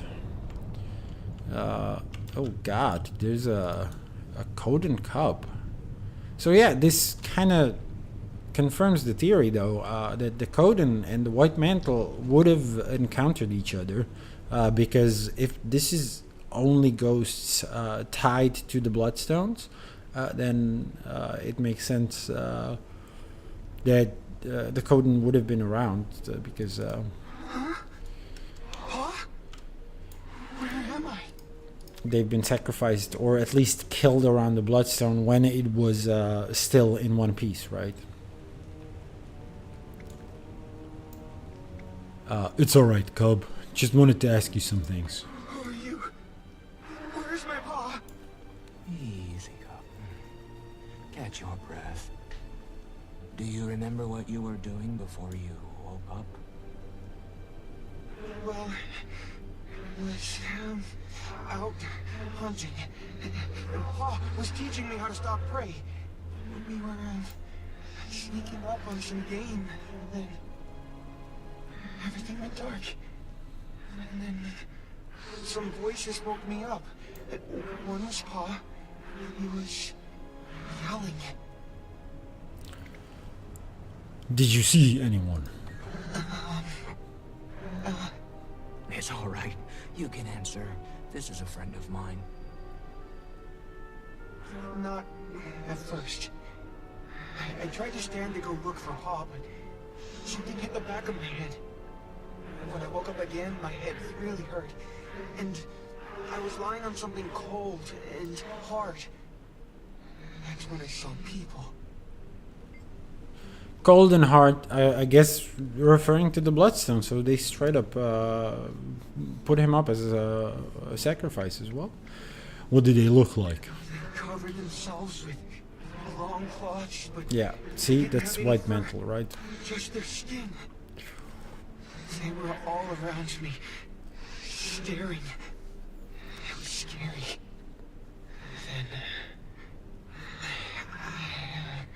Then I can't remember anymore. What monsters? To an innocent child. Can I see my paw now? He's resting.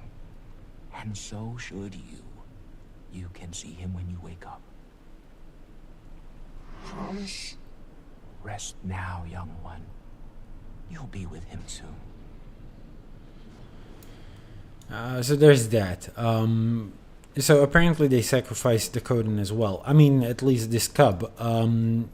It may be that the Coden wandered too far from their homeland, and the White Mantle got the better of them. But it prompts the question: if they sort of sacrificed, if it didn't matter who they're sacrificing, because you know a big thing in Guild Wars 1 was that they sacrificed only the people with the true sight or whatever, only the chosen. The chosen were chosen by the Eye of Jantir. And we learn eventually that the Eye of Jantir was capable of picking up these chosen who had the true sight, because the Marsat were scared that any one of them could fulfill the Flameseeker prophecy, right? Therefore, they picked those people specifically to sacrifice because it had a sort of dual purpose. First of all, they eliminated them from the running for fulfilling the prophecy. Second of all, their spirits charged the Bloodstone batteries that kept the doors of Kamali shut right here in the Ring of Fire. The doors of Kamali being the gateway for the Titans.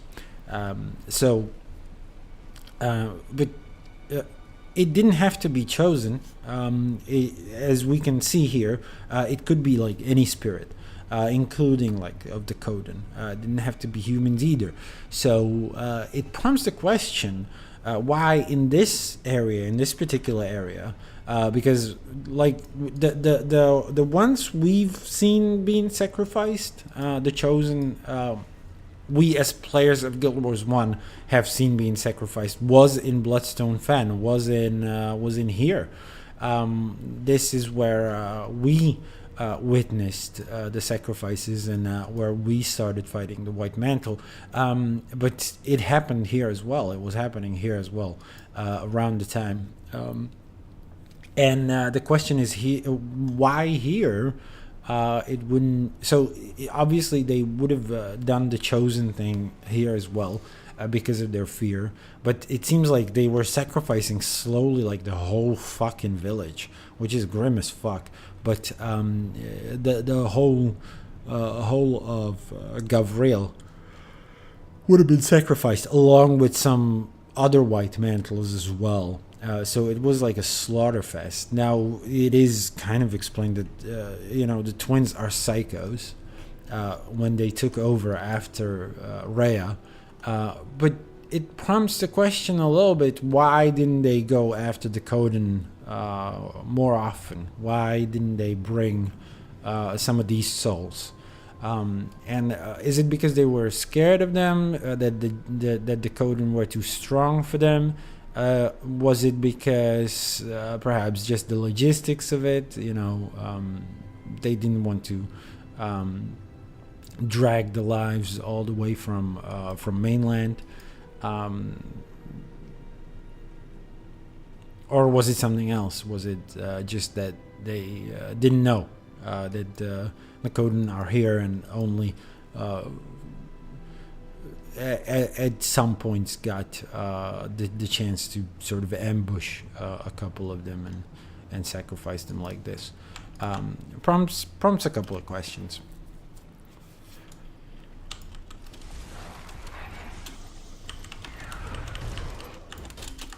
Kill them all. So let's do the next one then. I'm ready for anything. Hopefully learn a bit more. Faster.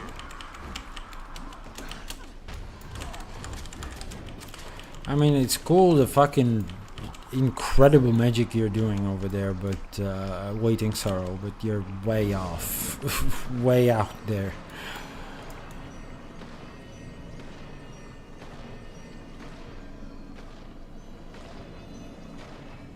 Kill shot. Okay, do the shield, please. Do the shield.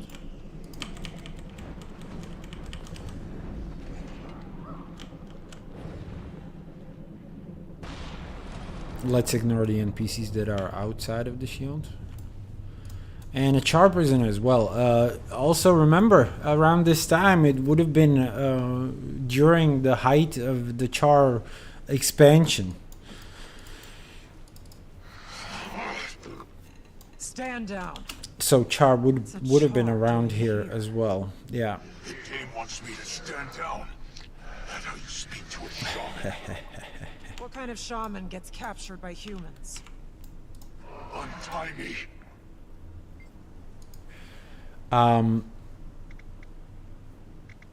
You hear her. What are you doing in Gentir?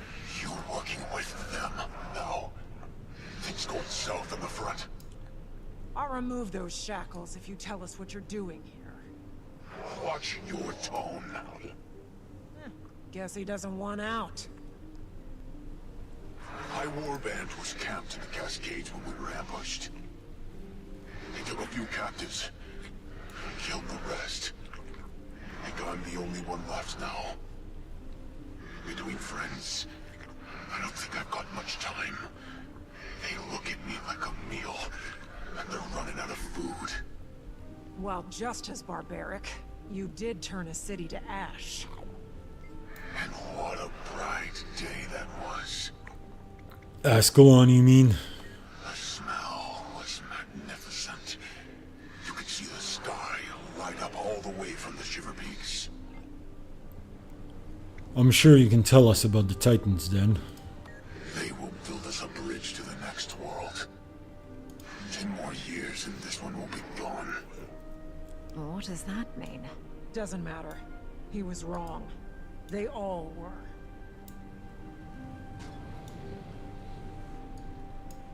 I kind of don't like how Malice shut it down, but it seems like the Titans would have promised a sort of transition of all the Char into like a new plane of existence. Was it the Mists, where the Titans originated from?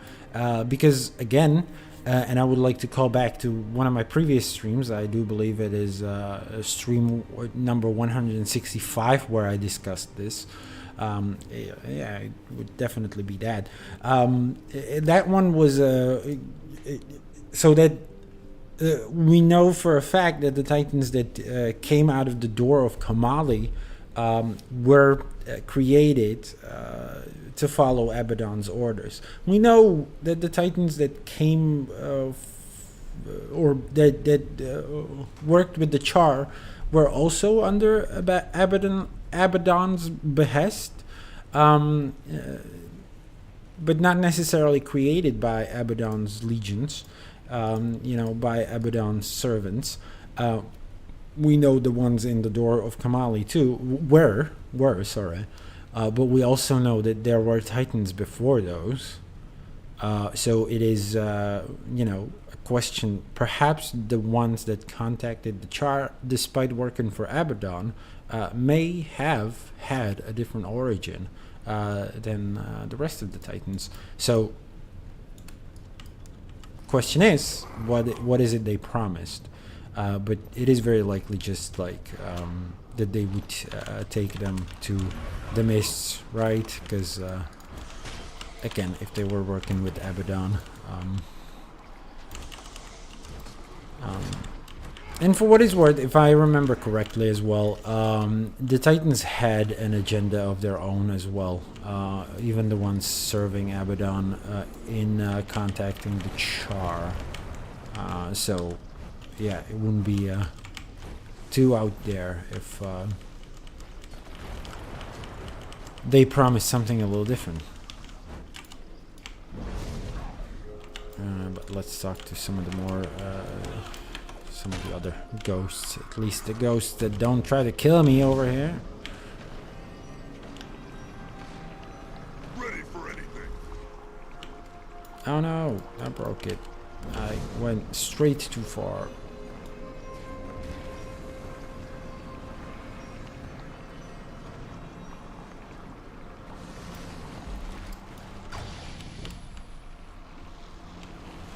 Shall we get killed once? Nah. I mean, you just get downed, I guess. That would be all.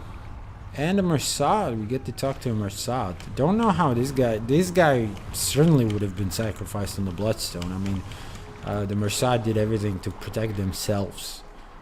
They were the orchestrators of all of this. Even if It was the White Mantle who enacted a lot of this stuff. And perhaps even here. They were the main culprits. And perhaps may have acted rogue. So this guy would have died by accident, most certainly. An appointment to speak with me.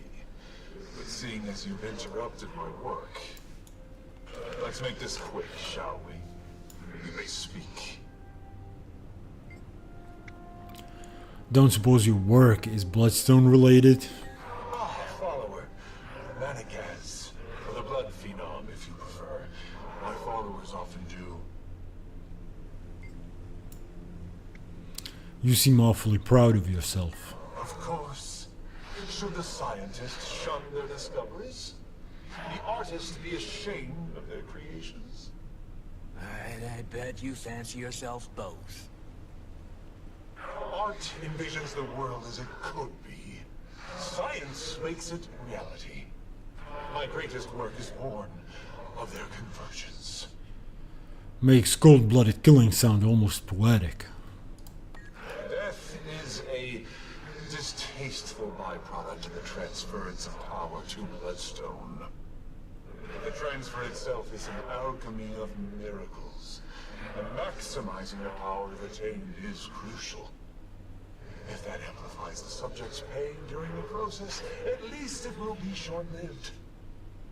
And the end result, regardless, will be the same. Squeezing every bit of life from your victims like a binding snake. Whether you grasp the true scale of my vision is of no concern to me. Small minds breed smaller opinions.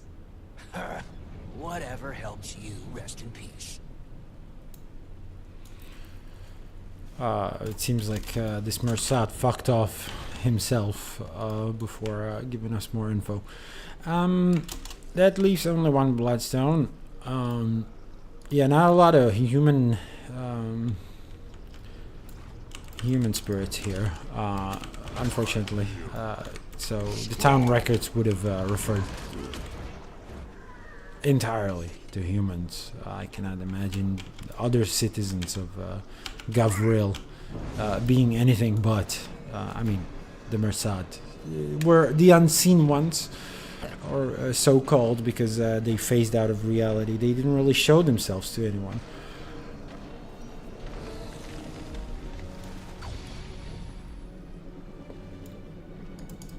So before we return to camp, as it prompts us to,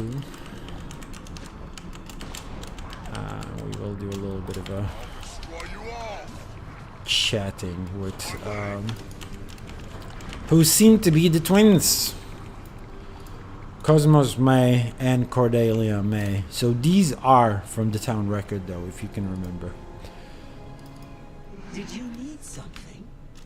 You can ask us anything. Yes, ask us. We don't bite.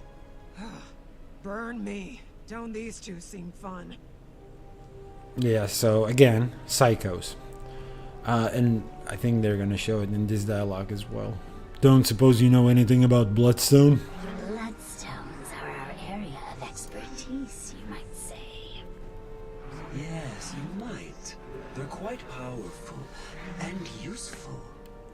Very useful. Our friends certainly think so.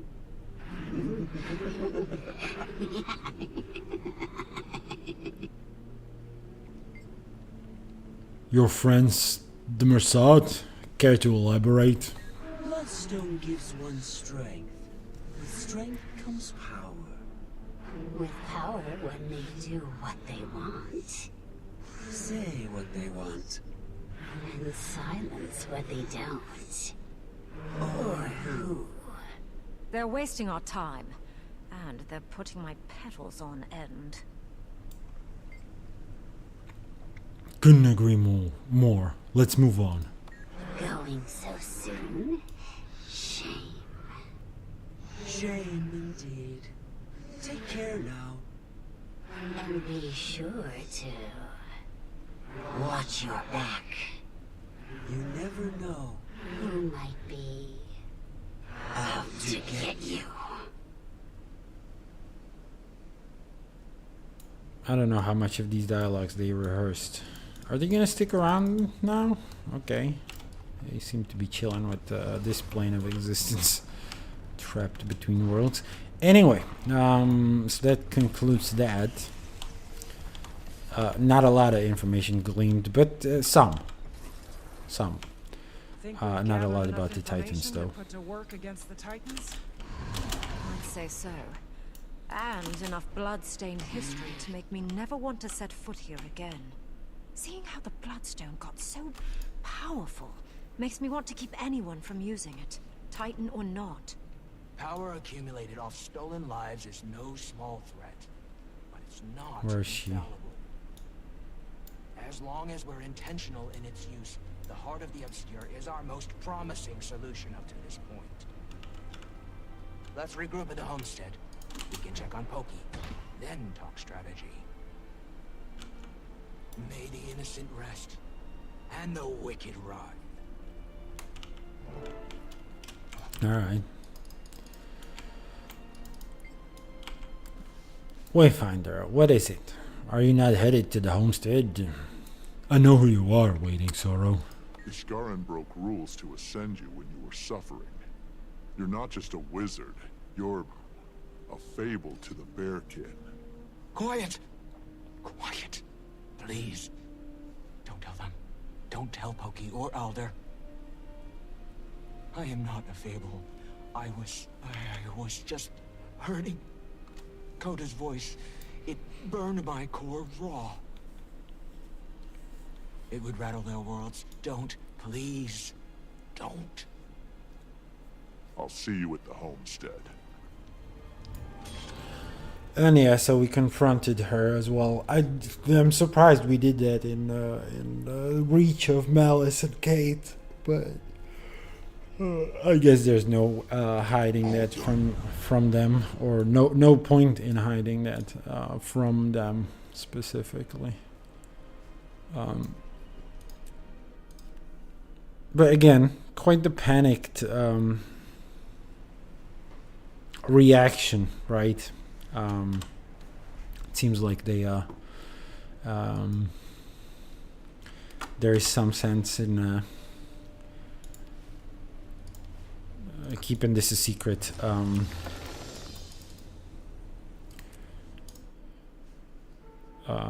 She mentions it. It would rattle their core, so.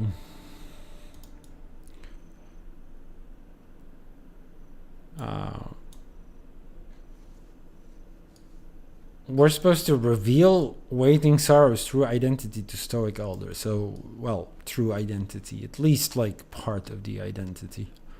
But, you know, to an extent she was part of their village. Anyway, I think I missed the part where we decided to... or where Waiting Sorrow decided to tell Older and gave us the go-ahead. I don't know. From what you can see, the decorations don't actually go away when there are cutscenes, and sometimes it results in some unfortunate location of the NPCs. I guess ArenaNet just didn't really give a fuck. I mean, this is something they could have thought of, most definitely. And I can imagine coming up with technology where they could like draw a circle around the NPCs and where they're going to appear in any cutscene and temporarily remove any of your decorations. Not necessarily all of them, right? This is your homestead after all. But perhaps like clear out this zone specifically. I think that must not be very hard to code into the game. But then again, I haven't coded anything in my entire life, so... don't take me at my word for it. Okay. Wayfinder? You okay, Sorrow? Focus. Let's go over the plan. They keep regrouping and healing, so killing them both in rapid succession is our best bet. Decima is weak. Wait. Pause here. Did you? Does he know? No. But let him in. Oh, okay. She says it now. It's not my place to stand between the Claw and his son.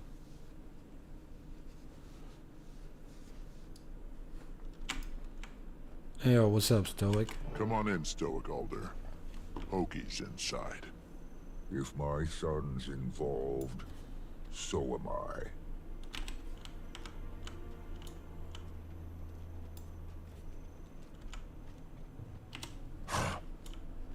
Aurora. Stoic Alder. Wayfinder. I'm confused. Pokey. Aurora, what happened? I assumed you were dead. No. But I did remember something that I'd long forgotten.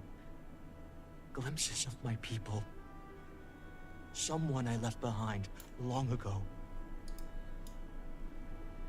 My name is Waiting Sorrow. I am not who you believe me to be. So, you spoke falsehoods. I told you a small fragment of a long-ago truth. But my experiences in your village were very real. And you knew about this, son? Only a few moons longer than you, Pa. She is our fading Aurora. Just stronger. And magical. The air in this room has never felt so opaque. Yes, but it's how she uses her magic. Not foul and evil like the strangers. She only helps. I was anxious too. Little Claw, I don't need your defense. I would never let anything happen to him, Stoic Alder. I was content living my life as a healer in your village. But when Pokey's life was jeopardized... Let's set this discussion aside. The Titans live and thrive. Trust me long enough to end this fight. To keep him safe. Whatever trial you need can happen after. I'm due more than one. Do you plan on fighting too? I do. Sometimes. I think I've forgotten her voice, your mother. But just now, I heard her laugh. I will fight alongside my son, for my people. But this discussion is not done. Waiting Sorrow. And yeah, so I did forget that the Coden are kind of apprehensive about magic in general. I mean, we've certainly rolled in, and you can.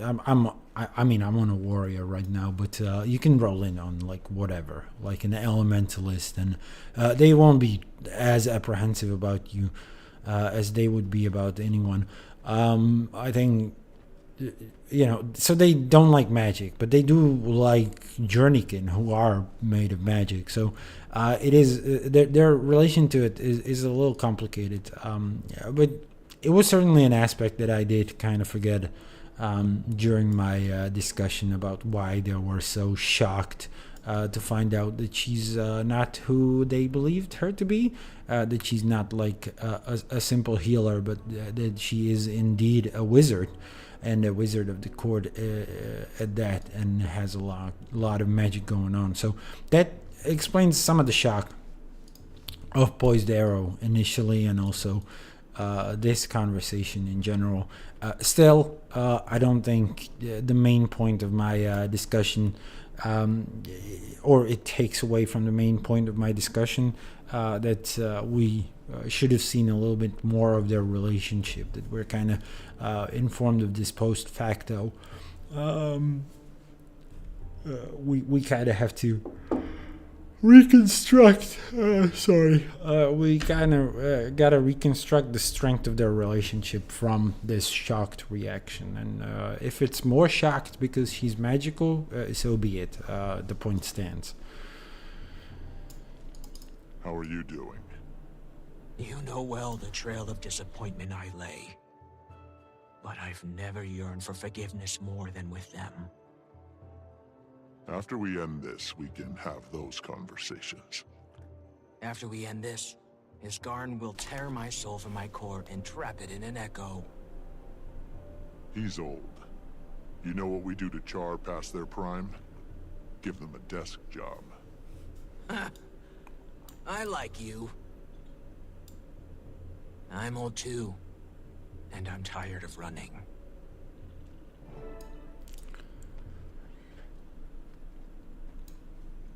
Alright, we've got some optional dialogues. You ready for this? Ready? If you handed me a knife right now, I might start swinging it. Yeah, I'm ready to kill a few titans. It would be an offense to everything Almora sacrificed if we didn't.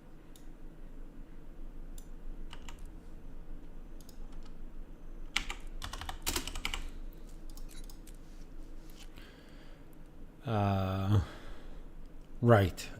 So, oh no, this is where the race is actually. This is the one I missed. I didn't do this in time. But yeah, this is coming up, by the way.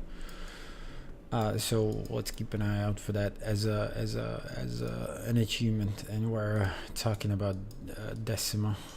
Pa's upset. He thinks himself better at hiding it than he really is. But I've also gotten better at noticing this discussion is not done. Heard that one plenty of times. Just feels wrong when he says it to her. He's sweet on her. Don't know if you picked up on it, but I did right away. Of all my mentors, she's the only one that really stuck. Pa noticed my improvements. Then he noticed her. She'd even make him laugh. More than I could. Happiest I'd seen him since... well, in a long time. These strangers messed everything up. Need to beat their sorry hinds for good. The village will be safe. And Pa will see the good in Saros magic. And they can go back to being all sickly smitten. That first go around with the strangers was just a warm-up. This time, I'm ready. Yeah, this confirms a little bit of the romantic interest. I don't know how easy it will be to repair. Yeah, again, go get back on track. If you learned about someone being someone else, hiding a part of their past from you for whatever reason, and never coming clean until it sort of the circumstances necessitated it. Then yeah, there's like a reason why she was hiding the magic, right? And it's because the Coden just genuinely fear it, so it's not good. But other than that,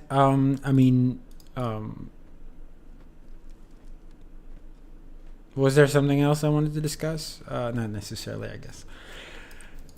Move on. As soon as Aureen went to sleep, I couldn't feel her.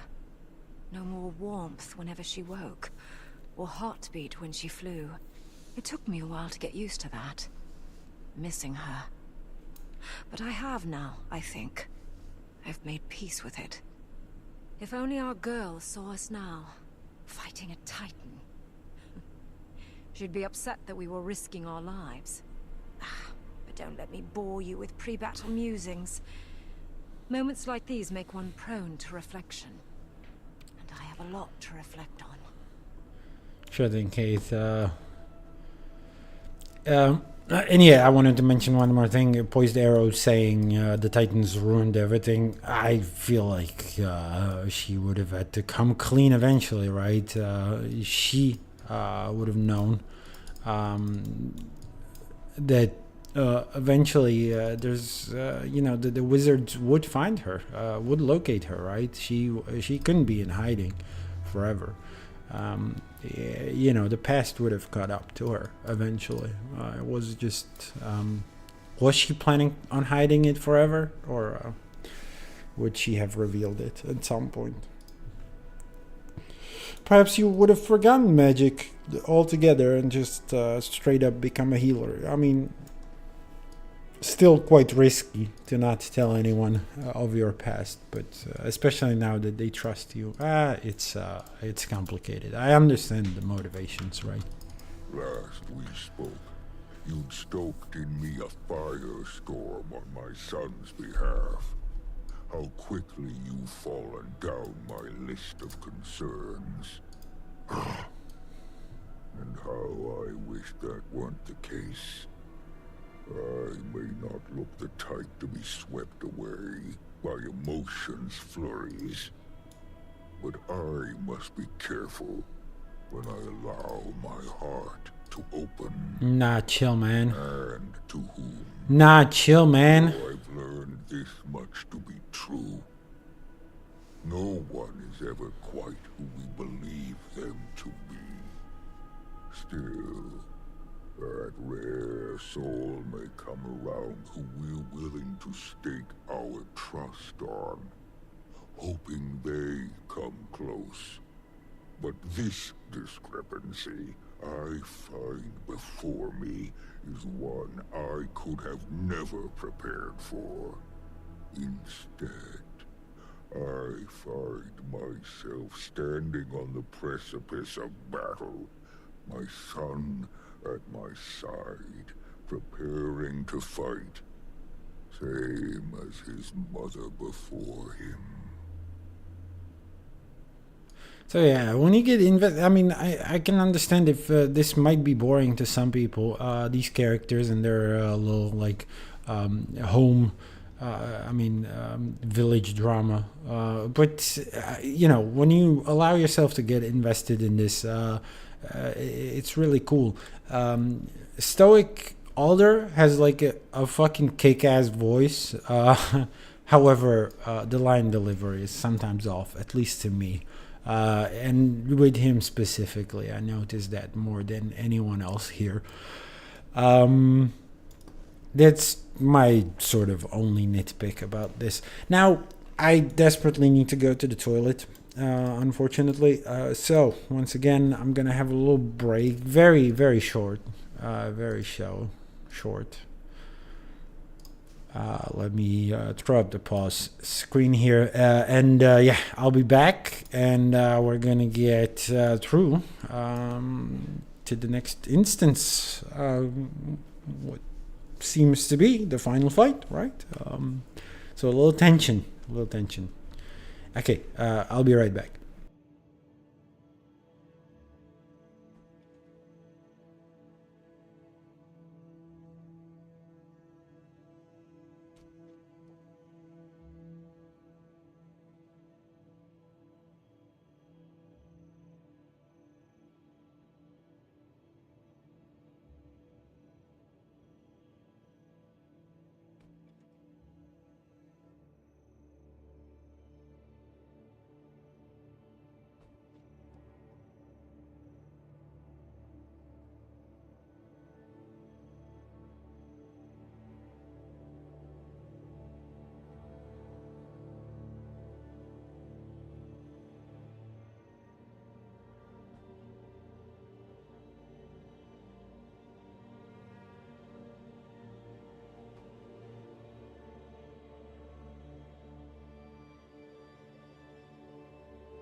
I'm back. I'm back. Alright. We're going to fight. We're going into battle. Yeah, it's a battle of two. We're going against two titans. I mean, it feels like you would have at this point like called a little, like a few more like people, right? The Astral Ward at least to help you. I mean, they said you're kind of weakened, but what is this? Why do we have a fucking alliance here? Like. It's the second thing, like we have like a full alliance of Tyrian races and like cultures, and they sent us to fucking scout ahead just to find out more about the Titan threat in this region, and we're straight up just like fucking going to deal with it right away. Makes no fucking sense. Why don't we report back to the Tyrian alliance and say, yeah, we got two fucking titans up on our hands. Send armies. I guess we're fighting against time or something. I don't know. You've an advantage over me, son. What should I expect? Fighting a titan? Might and power. The strangers are unlike anything we faced. No beast from the mountain compares. Never mind how they perform together. Decima and Greer are more calculated than I've come to expect from their kind. But at 6, we do outnumber them. After you, Wayfinder. Finally, a good fight. It's this is funny.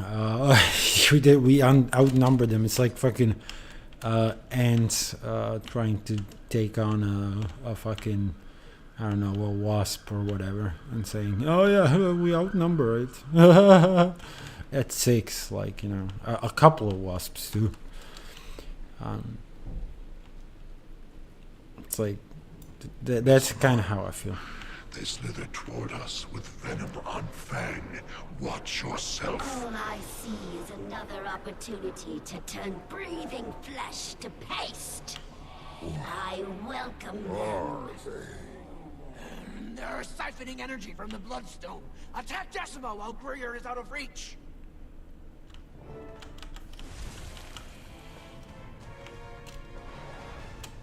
Okay, this dialogue should have probably played a little later.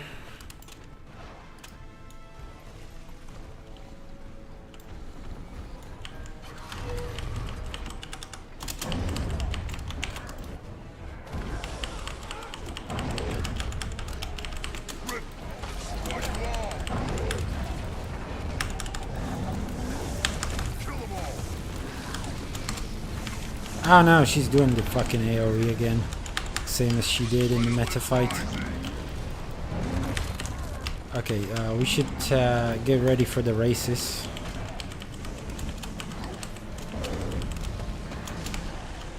I'm ready. Is it? Are we phasing? No, not quite during the phase. It might be 66%, perhaps.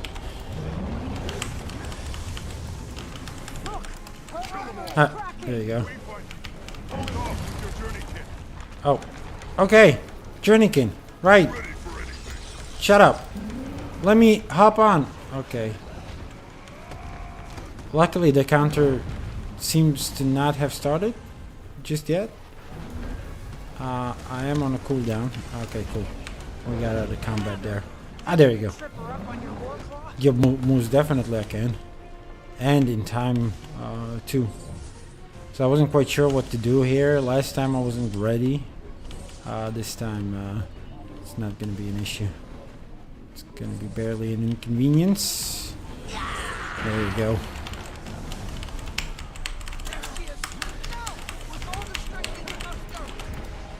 Adrenaline, you can't stop me. Gaining adrenaline.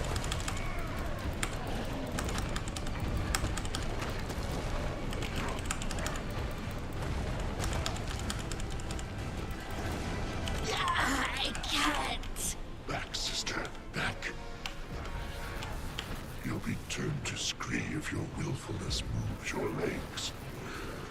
Before your mind can catch up. Use the Heart of the Obscure, just like before.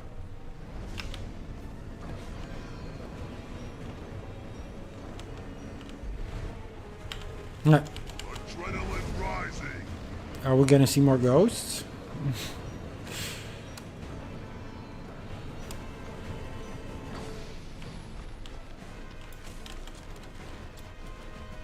The Bloodstone is about to search.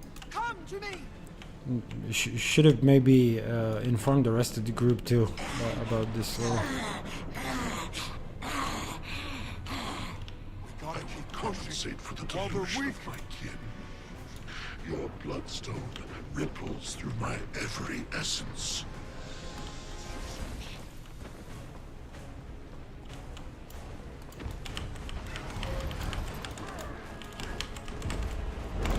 Adrenaline full. Destroy you all.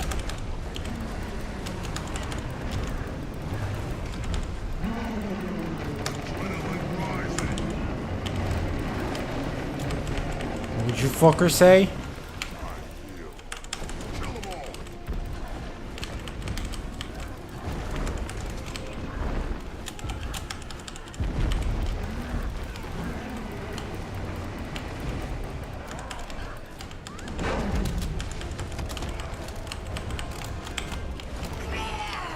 Too strong. There's our opening. Use your wall floor to rip his armor away. Right on. Know what to do, Commander. Bring him down. I know.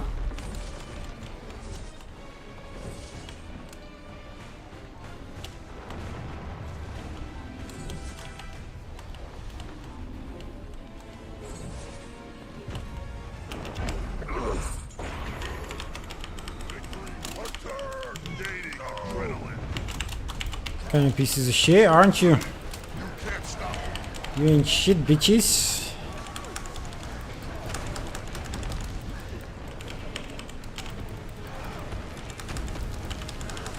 Kill them all. The Heart of the Obscure. Wayfinder, use it now.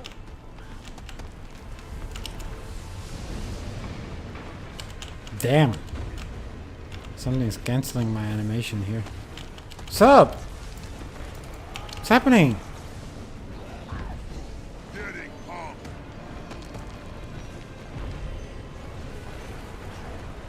Ready for anything.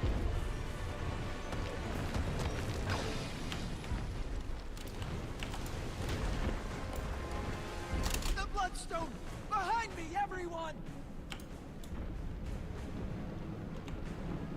Their emotional fortifications will end us if we don't rip that hope directly from their coiled We'll fingers. crush them beneath us. Pull their bodies through the mist until nothing remains but essence and memory. Rot, pause from here. Are we safe? Yes. Wayfinder, take these. Waiting sorrow may sprout them together. They'll grow fast. Good magic. Please, Father. Trust me.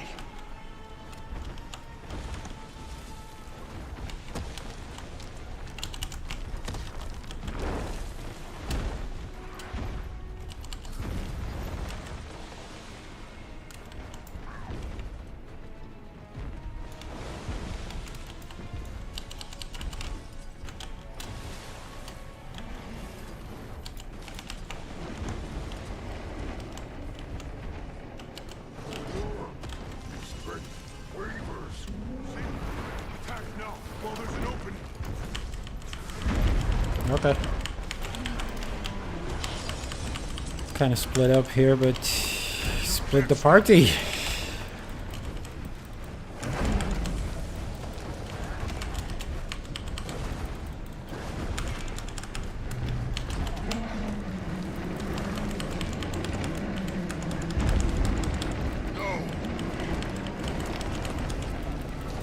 I'll strike your cities next. Adrenaline rising.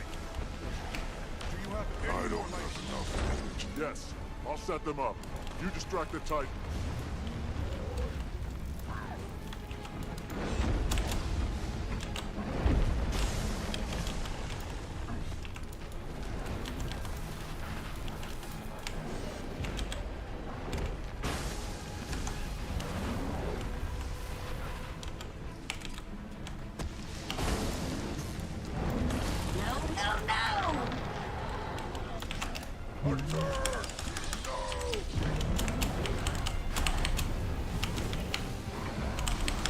Kill them all! Destroy you all! Gaining adrenaline!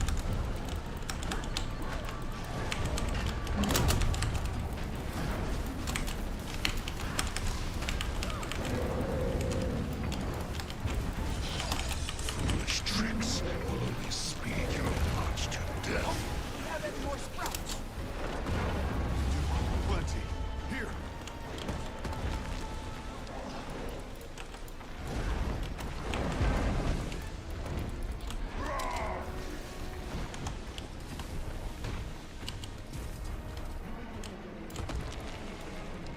Not enough energy. We're back in combat. Unfortunately, we cannot mount. I mean, theoretically, we could mount with Sky Skill.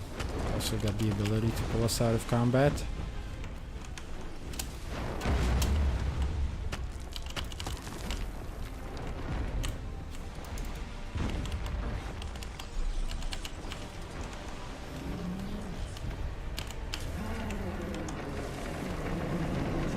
Every once in a while, not always. Shit! I got hit.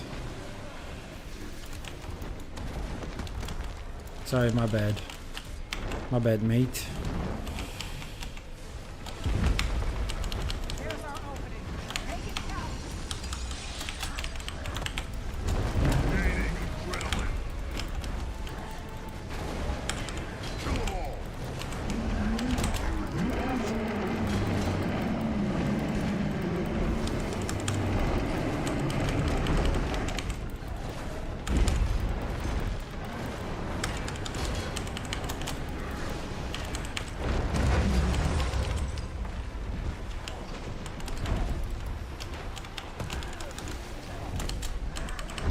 Feel the adrenaline. Decima, be more thoughtful with your energy. Your hesitation will get us killed! They're on the back foot. Just a few more lightning rods and we'll overwhelm them.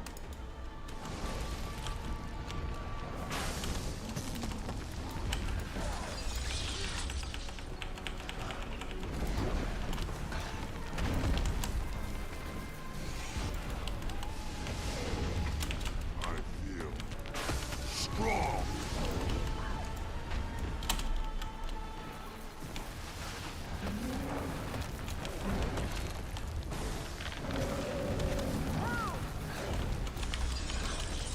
Getting pumped.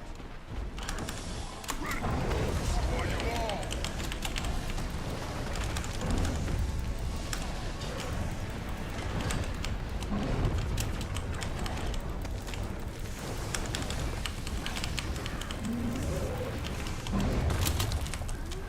Adrenaline rising.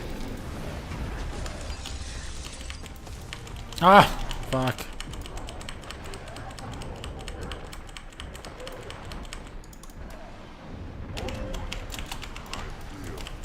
Alright, this is the first time the Titan did any kind of damage to me. Do not let your stubbornness and lust for the moon. Oh? Someone new? Ready for anything. Yes, Godspawn. God Don't let them spawn. escape. Rear and Decima are weak.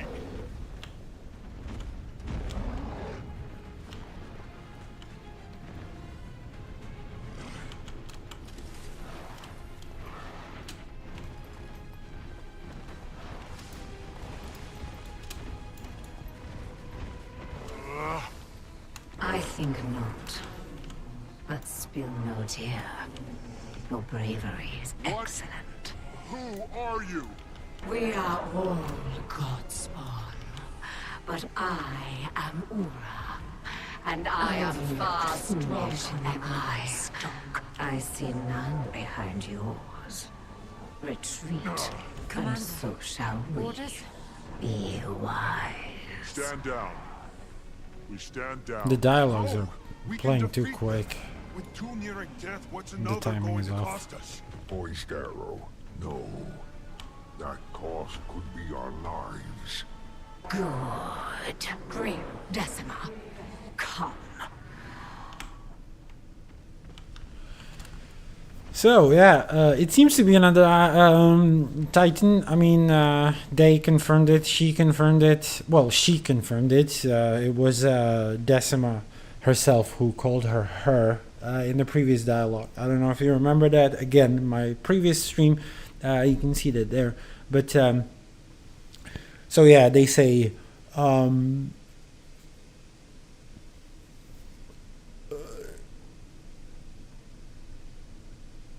Where is it?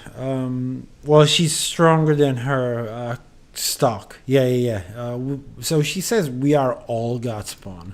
So, well, Decima called her Godspawn. So that might suggest she might be a different Titan again. Godspawn. What does that mean? Are they referring to the god Abaddon? Is Abaddon coming back into the picture? Well, Abaddon's been defeated. Well, most certainly not. But they might be referring to a different god, for what it's worth. Again, as I established, some of the Titans would have been created by Abaddon's armies, but some not. Some are far, far older.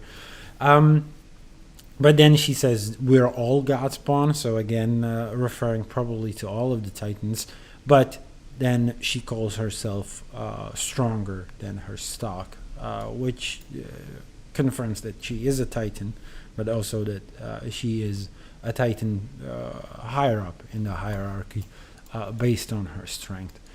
So now what? Now what? A third Titan. We need to get out of here, now! This could be a trick. We need to chase them. Greer and Decima are weak. We can do it. We know nothing about Ura. We need to retreat. Trust me, kid. I want to rip their legs off and watch those things writhe. But I'm tired. Don't know if I'll last long. We'll regroup and plan our next attack.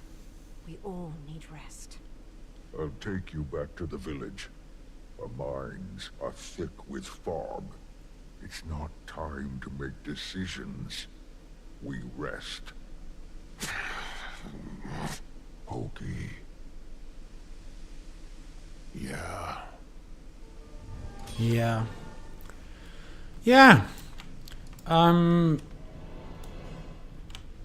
But you know, like he says they're weak. Of course. I mean, I agree.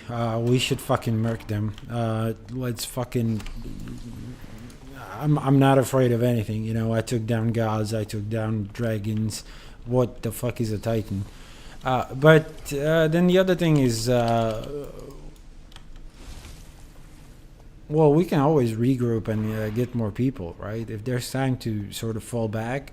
If the Titans themselves need to recuperate, we may do the same and finally call for help and contact the Alliance. I mean, it's a blessing in disguise. Whatever. What the hell? We can't be expected to fight these fights alone all the time, right? So anyway,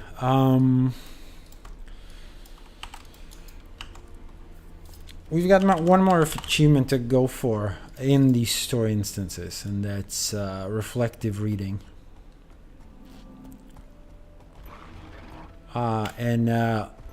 It's to read all the materials. Now we've read some of these in previous instances, but somehow I missed the text. So anyway, we can go directly to the moon camp.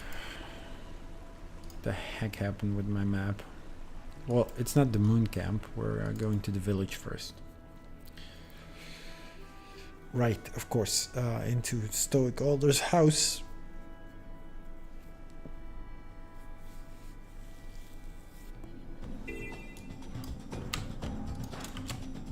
Is it the dancing event going on around here? I don't know why the music is playing here, but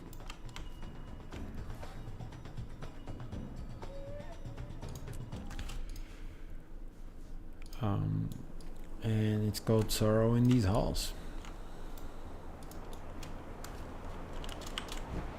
So first of all, let's do a snoop around right away. It's unlikely that there are gonna be any books. Oh, there is Stoic Alder's journal. I don't know why I expected it to be anywhere else, but here goes. So before we trigger the dialogue, I mean, we can try to trigger the dialogue. They wouldn't throw me out of the instance, right? Let's go upstairs. If we can get there somehow. Where's the stairs? Oh, there.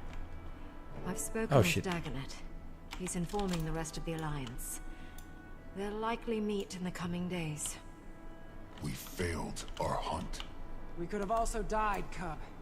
Don't lunge into battles you're not prepared for. Victory wasn't impossible. Be kind to yourself, Pokey. We know our enemy now. There is still some night before a calmer dawn, but it nears. Showing your face in the village already? I thought you needed more time. Fading Aurora has returned to us. The path was lost, is all, while tracking the strangers. I've asked Stoic Alder to keep my identity a secret a short while longer. I need to talk to Iskarin. I take no joy in lying to my bearkin, but I'd rather they remain in fog a while longer. There's too much going on. I don't want to rattle their trust. I think the way they set Kate up on the mantle is really fucking cute and in character with her sort of whimsical Sylvari nature. I think it's good. So first of all, let me just okay. The dog distracted me in the last instance, or the last time I was in this instance too, because it feels like really weird that it's going over chairs and stuff. But here, let's read the journal first, so that we don't forget or whatever, or are not whisked away. Which I believe that may have been what happened last time, and there's no way to go back into this instance anymore after you sort of progress the story. So this will complete it. Yeah, will also give us a mastery point. The last mastery point we need also a relic. Good. And the last mastery point we need for training this. Well rested, so increase endurance regeneration for all mounts by 20%. Finally we can finish this thing. So there you go, 600 mastery points once again.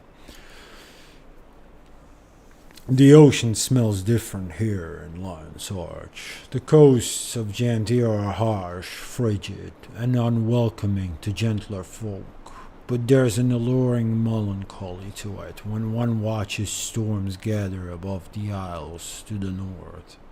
The air in Krita is warm, the sandy beaches soft under paw. From what I've read, the city has rebuilt itself time and time again, salvaging what it could from what came before. The Wayfinder and I met with the Tyrian Alliance. A colorful assembly, as one would expect. I found their discussion insightful, though a bit dramatic for my liking. Fortunately, the road of caution was observed and chosen regarding some magic artifact, though I'm doing my best to understand the varied perspectives. With discussions cooling to a simmer, the Wayfinder hurried back to Harvest Den. No time to rest, that one. Afterward, a few of the delegates took me on a tour of the city. At one point, the human captain spoke with a finely dressed black and white furred char, some well-to-do merchant.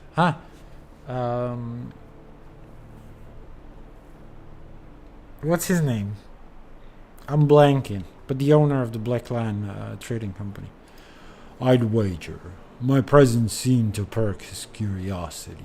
No doubt they were interested in more than showing me around. What are new friends but new customers, eh? I did receive a nice gift by the end of it, though. My choice. In the evening, a child of the bitter wind, the wolf soul Bram, convinced me to indulge in the local offerings. Between plates of smoked seafoods and several mugs of honey wine, decent by human standards, I was regaled with several stories of the boy's adventures with the commander. Maybe it was the wine talking, but I felt a little cozier about the idea of Pokey following this would-be hero around. We traded tales long into the night. The boy was oddly spellbound. As I helped him back to his lodging, I caught the glimpse of a tear or two. Perhaps it was the buzz of being 6 pints deep, but I asked.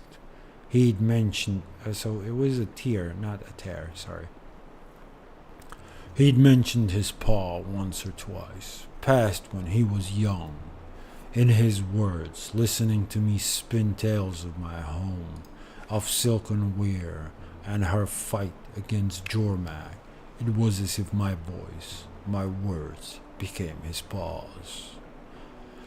I'm back at Harvest Den now. Isgarin was generous enough to offer me passage.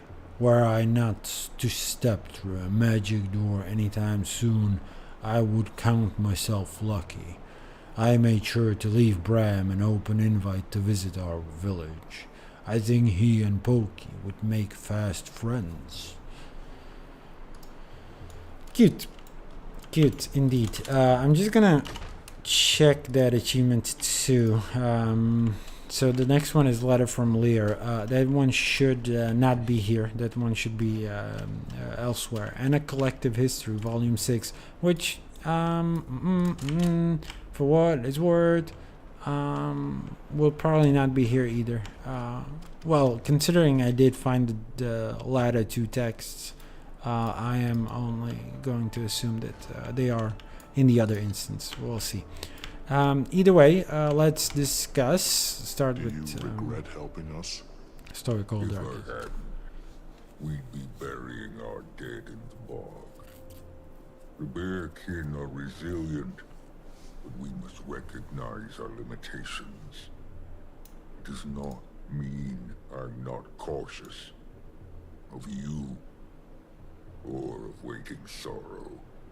I will continue to remind myself that no matter how thick the fog is, it will eventually fade.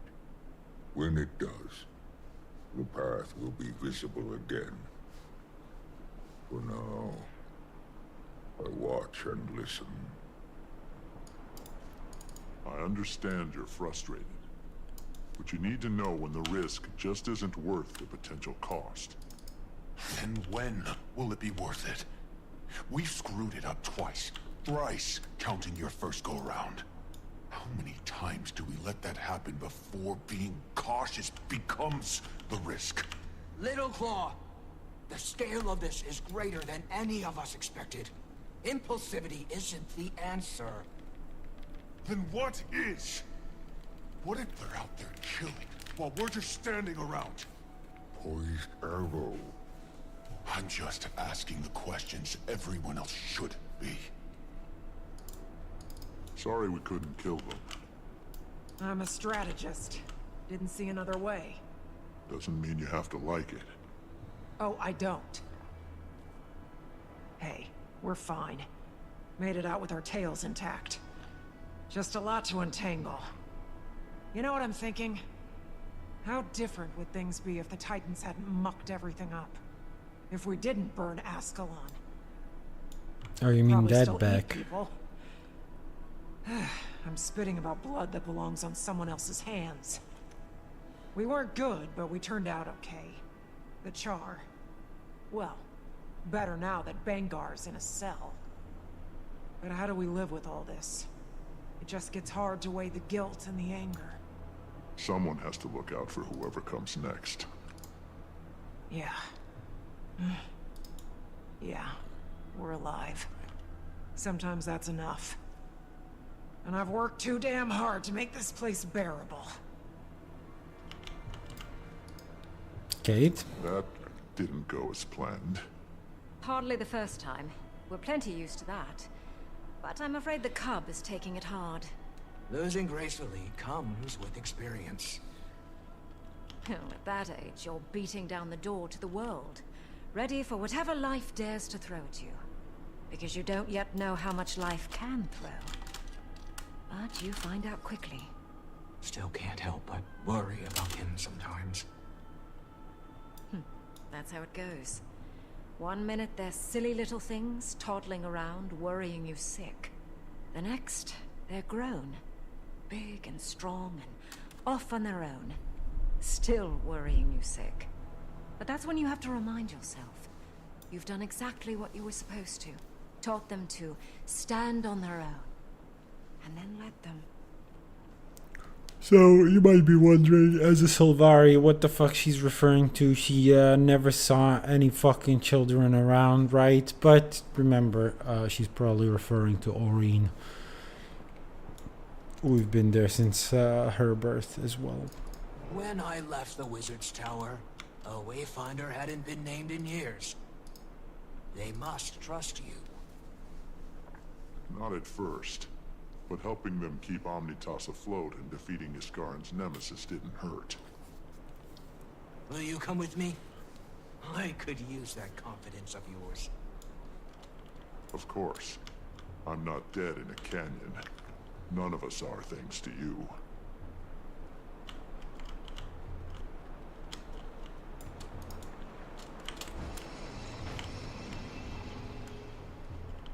And yeah, I don't know what the fuck I was doing for missing that text, because it doesn't whisk you away when you progress the story. You have to choose to go through the astral word rift, which, you know, that was just dumb. Dumb of me, but don't worry, we're gonna read all the texts today as well. The remaining ones, I mean. It is part of it. Scout all of this. Alright, we've never been in the Wizard's Tower with this character. How did you get past Omnitas's defenses so easily? I built these defenses. So, how do you want to go about this? I'll follow behind, let you mingle first. Might trigger a war if I walk through the door before his ego is properly fluffed. Oh, wait, Wayfinder. Before we throw another log on the fire. Thank you for not telling them. Telling who? It's not my story to tell, but you should. Alright. I mean, there's like a little funny bit here. I think it's funny, at least, but She we'll see. informs us that there are not 2, but 3. All of which survived the encounter. 2 are weak, the 3rd unsure. Excellent timing, Commander. I take it you won't need an update, given your participation in recent events? Can you shut the door behind you, Wayfinder? Yeah, so this is like we were discussing with Waiting Sorrow to let us mingle a little bit. Now we're gonna shut the door in her face, which is funny. There is an epilogue part. We don't have to read the text right away. We're gonna read it after. I mean, it might. Well, whatever. Okay. Yeah. Sorry. Waiting Sorrow. Just a little bit. The Wizard's Tower war room, Countess. Iskaran, by suggestion of the Alliance. I'm aiding in the Astral Ward's acclamation to modern Tyrian affairs. So, they all live. I imagine you didn't simply allow that to happen. What were the circumstances? What has your mood smelling like an elder's backside? We almost had the 2 defeated, but a 3rd intervened. She was strong, and a bit more cunning than the other 2. Disappointing, but rational. What of your second mission, Wayfinder? The Titans kept me occupied. I'm still working on it. Fine. I suppose our plot bears too many hands. What second mission? The Titan Imperatrix. Oh, no. A foe I did not expect. That threat should be conquerable. So long as we continue to get along. Tyria united. It still sounds like a fable. Mostly united, but it's true. And we need to nurture these bonds. They cannot fail. When a door is shut, you should leave it that way. Sorrow.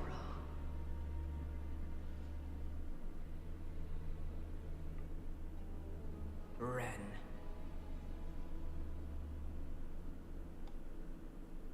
You lied to me. That's new.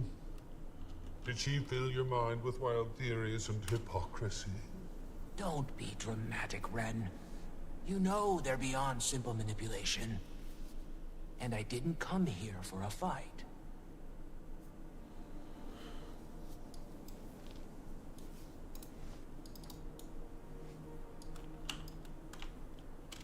Ayo, mate. Mate, let's talk this through, okay? Explain yourself, Wayfinder. Now.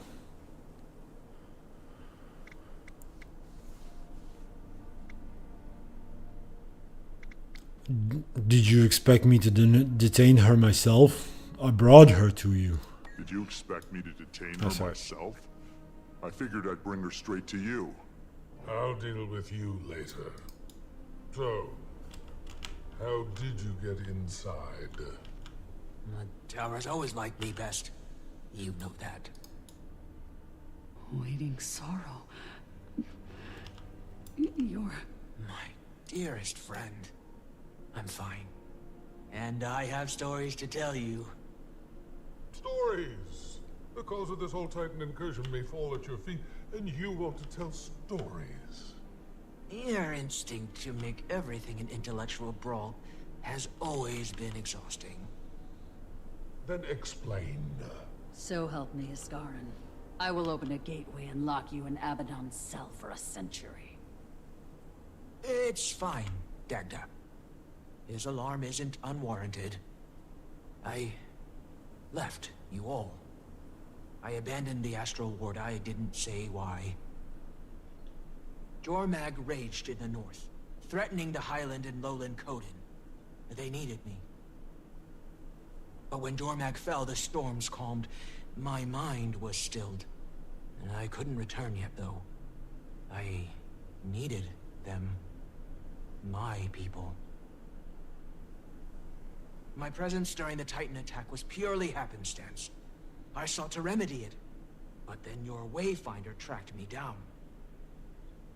All who knew my identity were asked to conceal it, but I always planned on coming back here to settle affairs. While I was not the cause, Or so you say. I have an inkling of what was, and I don't know how concerning it is. Oh? You didn't even share this with me. The business of wizards should remain in the court. Iskarin. Where is Mabon? Dead. A year ago. You could have mourned with us. I felt it. Dagda, escort the Countess and Wayfinder home. Waiting Sorrow and I need to speak. Alone. And she does it. No more pushback from Dagda. Mate. So, yeah, Isgarin, for some reason, thinks Waiting Sorrow would have been the culprit for the Titan incursion, which is interesting. But Waiting Sorrow denies it. So she did join the Coden to help them from Jormag's rampaging. You know, lot to unpack there. And so, yeah, she has an idea what caused the Titan incursion, which is interesting. But we're not let in just yet. So there's a letter from Lear. Isgarin, I was initially nervous to stand in front of you at Alliance proceedings. There aren't many stoneless dwarves in Tyria, something that might encourage a slurry of personal questions. I suspect word will make it back to my people now. A sobering thought, given I haven't been among them since just before the first dwarves turned, before I was picked up by the ward. But I digress. You and Dagda can recall those days better than I can. Nostalgic musings aside, my first couple of days have gone well. The leaders and delegates are a lively bunch. There were times I thought I might split from some of the more heated discussions, but cooler heads seem to prevail. I'm in my element. Currently we're in talks concerning the quarantine and cleanup of Rata Primus in Dajka. Council Iman and their Olmecon neighbors are hoping to rally Arcane Council support, and Ludo seems optimistic. I suggest the ward offer additional support in this, if there's anything left in those ruins. In need of containment, we are well equipped for that sort of thing. Of course, I'll wait for your response. Last point of order. While I have you, I shouldn't have to remind you of all people that when you're here, you represent both the court and the Astral Ward. Allying with the Countess Exemplar was a shrewd choice, but remember, there are others here worthy of your time and attention, even if you don't see the immediate benefits. Be seeing you. There. And last but not least, the collective history. Volume 6, which I do believe is a continuation of a series of books that were in Secrets of the Obscure, of all places. Well, obviously. But there you go, a collective history, page 6, volume 6, sorry. There's no signature. So we're going to have to just pick a voice at random. My friends, fear not. Some charades are meant to end. While we serve Tyria with our magics of migraine, misdirection, and even the manipulation of time itself, I cannot carry on as I have, not without sharing this bit of truth, my truest self. Your companionship is worth more. That's Mabon. Your companionship is worth more to me than any secret that is solely mine to keep. My name is Mabon. I am Mersat. Mabon, formerly Oberyn, Fifth Veil addressing the inner and outer councils. We all have our secrets. I was a fresh face to the inner council and a new father, my son still but a babe wobbling beneath Bear's protective gaze.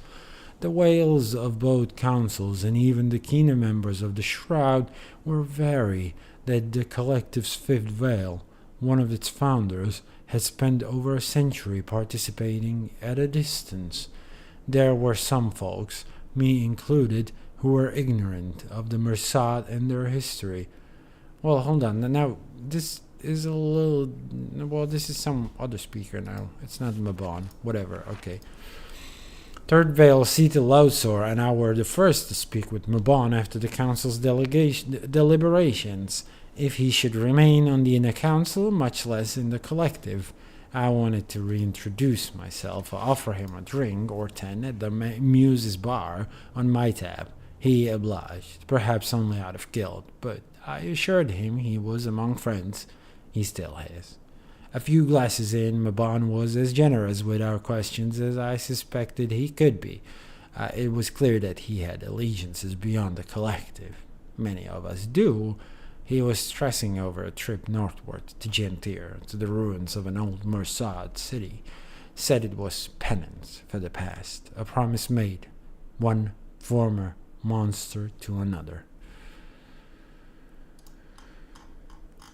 Interesting. He was Oberyn. I don't remember whether I remember Oberyn being mentioned. But yeah, apparently so. He's got Oberyn actually got a separate wiki page. Let's read it, shall we? This might be a revelation. I don't remember whether they revealed it in Secrets of the Obscure. No, that is in Gentir Wilds that we learned this information. He is Oberyn.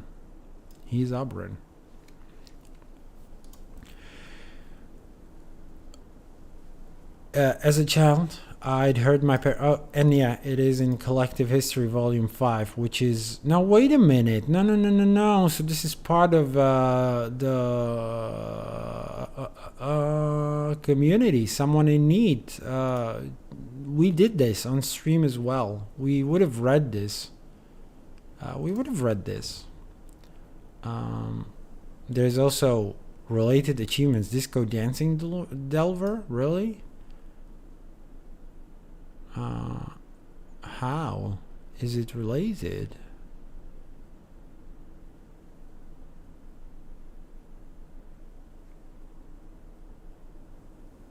Oh, that's right. Because yeah, this is where we find it. Sorry, I'm dumb. Anyway, sorry, Oberyn. As a child, I'd heard my parents weave stories of their home, Istan. Early on, I suspected Brian might be a djinn. No one in the collective has ever seen him outside his projected form, and it's become sort of an in-joke for new recruits to speculate wildly. It is a handsome projection, and yes, I asked, and no, he was flattered, but uninterested. His laws. I suspect Bren, so Oberyn, might be a djinn. No one in the collective has ever seen him outside his projected form. Right, okay. So they're just referring to Oberyn. And Nima calls this out. There's quite a bit of it, quite a bit of this. But yeah, they're referring to Oberyn. Oberyn was an enigmatic spellcaster and one of the founding members of the Mesmer Collective's first inner council. No one in the collective had ever seen him outside his projected form, and new recruits speculated about his origin, with some believing him to be a djinn in disguise. Little is known about Oberyn's past. He appeared in Kryta during the Char invasion and saved Duchess Adelaide Barradin's fleeing group by killing Marsad ambushers and leading the Were group to safety in the village of Shaymore. Following the White Mantle's takeover of Kryta, Oberyn, Adelaide, and Mesmers named Valise, Gawain, and Nima became the founding members of the Mesmer Collective, a fledgling network. So we're getting more story on the Mesmer Collective in here. It's wild. A fledgling network of spies and informants that would serve Kryta in the formative years of the Shining Blade, and later their own kinsfolk in the Ascalon settlement. The founders became the first inner council of the organization and saw the collective eventually expanding all across Kryta. The collective decided that the truth about King Jadon's final moments remained buried, where the Jadon's death, under the protection of Ascalonian diplomats, would rouse suspicion and undermine the burgeoning trust between the Ascalonian refugees and Krytan people. So not a lot about Oberyn, actually, in the end. But we now learn that it was a pseudonym for Mabon.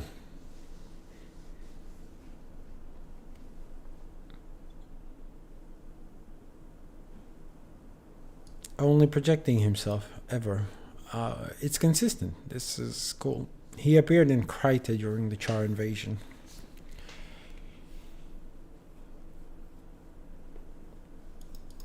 Don't know how he managed to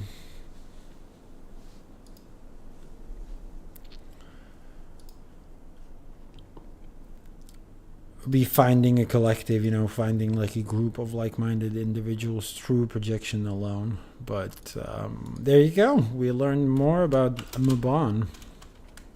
Interesting, right? What next?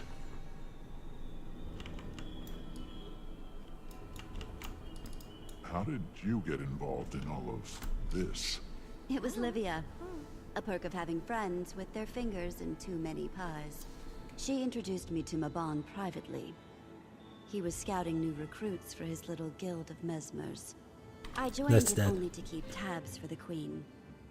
We were an eccentric group, hosting lavish luncheons, investigating magic anomalies. Okay, yeah. Mabon treated the whole thing like a passion project or a beloved hobby. He was one of the founders, after all. Sounds like the ideal place for him to, let his hair down. You joke. But I saw what he looked like under that golden dome on numerous occasions. And? Nothing that bears repeating. I happen to know you're friendly with a certain Mr. Goldclaw, and I would not sully Mabon's memories so soon. Oh, was he handsome? He would have been glad to see you here, with or without his helmet. I wish I'd trusted him sooner. Gods know he's earned that now. Yeah, we don't know still don't know what the Mersat look like without their helmets. We will never know, by the way. I think it's pretty much clear, like, there's no intention of giving us their visages with none of the face mask bullshit on. But yeah, it seems like he revealed himself eventually to the whole collective. I mean, and yeah, if we didn't learn it from the collective history, we would have learned it from Anise. And perhaps if we missed this book, it wouldn't have made any goddamn sense what she's talking about. Because if you studied up on the Mesmer collective before, you would know that there was no one named Mabon among the founding members. At least from the wiki page. I didn't know that either. Like, the Mesmer collective is such an obscure thing, introduced pretty much only during the Someone in Need story. Although I think there were hints of it before. I don't know. I genuinely don't know. But it doesn't really matter. Dagda. You okay? I'm... Every day that passed since she left us, I thought she was dead. I thought that Jormag might have killed her, that she traveled into the mists, no intention of returning. I thought... None of that matters. She lives. Waiting Sorrow lives. I don't know how you did it, Wayfinder, but you brought her back. Thank you. Then yeah, I'm just gonna mention this here. Dagda was, of course, the one that was most broken by Waiting Sorrow and most remembering her departure and her presence here in this place. And yeah, but that's all part of the previous story, and I did the streams of the full Secrets of the Obscure expansion, so you can go back and look at it wherever you seem, wherever you're, whenever you're interested, basically. There we go. So we're ready to leave the instance. There's nothing else to do here, really. Let's bounce then, and it takes us back to Lowland Shore. As you may have heard that little jingle, it means that the story is done as well. I mean, the story chapter, but we'll soon find out that the story itself, at least for now.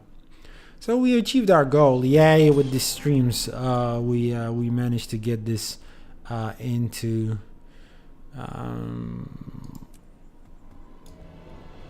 The finish line. See? Story complete.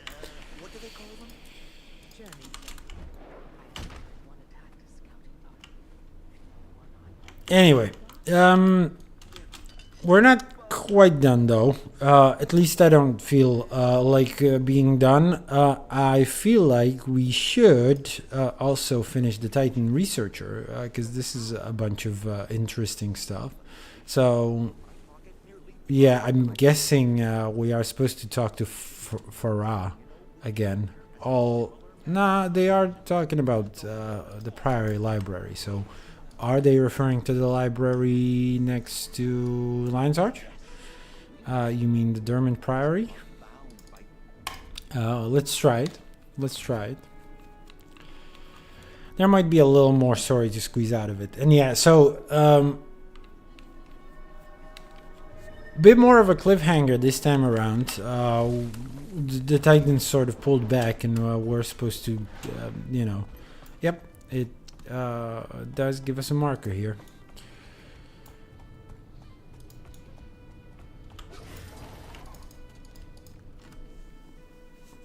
Titan Research straight up takes us into the instance. What the hell? This is pretty interesting. Commander, over here. What? Okay. There's a lot. Whoa, there's a lot of texts. Is that all? We already picked this up, didn't we? Oh no, there's more. There's more. Fuck. Update yourself on the new notes you've collected about the Titans. Really? That is it? Just this bit? The jungle is brimming with those creatures, demonic, smelly, and revolting. Just gross. They're ruining the forest. I've made a habit of killing them on sight to preserve, but they return every morning. Scout Kiara. We'd most definitely read this. We didn't read that thing. The Titans, while the Priory have been working with the Charred Legions, Chartist Association, we definitely read that one as well. This might be new. This might be new as well. Titan research notes. Titan research notes. Okay. Letter from Relir. More founder of Felt Creations. Yeah, we already did that one as well. Okay, so everything titled research notes. Well, maybe not. Paella, did we oh, this is just written down. What we discussed, I guess. But summarized, it seems. These are definitely Titans. Incredible. Not that I doubted it, but skepticism is critical, especially with creatures that like to roleplay as gods. I'm former Flame Legion, so I guess I'm a bit invested in making sure we squash this. But the research opportunity is also big. We don't have every answer, but I feel like we're a lot closer to some sort of understanding. Thanks for taking the time. I know you've got a lot on your hands. Well, yeah. Feel free to look everything over before heading out. I might be able to answer a few of your questions myself. Oh, she's gonna Otherwise, give us... I'll see you back in Janthir. We might chat to her as well. Okay, so letter from Lear. I don't know, whatever. Let's get the research notes out of the way then. I believe these are all people that we talked to. However, it's going to be summarized, so put a little differently, I guess. So interviewee Rainless Meadow near the old Gavril Plaza, first-hand account of Progenitor Titan. Rainless Meadow was still shaken from her encounter with Greer at the time of her interview. Another lowlander, Whisper of Wind, sent the young Coden into the woods to scout while they were establishing a foothold in the ruins of Gavril. Meadow first went west to find clean water. Upon entering the westernmost swamp, she heard the Titan Greer rise from his den. Meadow was able to duck into a small cave before he could identify her. Based on her description of the beast, Greer is significantly larger than any Titan we've encountered on record, although our records may be sparse in that regard. Just as we've never witnessed their spawn, the size of these creatures make me wonder if these specific Titans have... I'm not sure. Perhaps they've tapped into a well of power they didn't have access to before, or given this secluded nature of Janthir, maybe their development has been largely uninterrupted. It's challenging to draw the connection without knowing how long they've been present, however. Maybe not. Maybe we didn't actually speak to Rainless Meadow. But we've definitely read the letter. We've definitely read this journal, this thing. So, Paella. Interview. Paella. Bloodstone Research Camp. Thirst for Bloodstone. Titan Observation. Thirst for Bloodstone.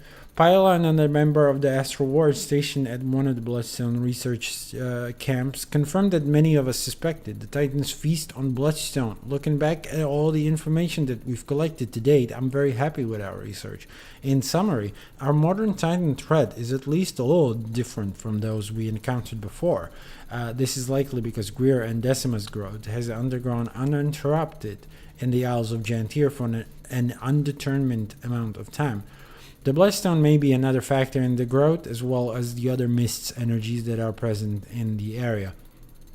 The Titans have grown so large that they've developed the ability to produce spawn.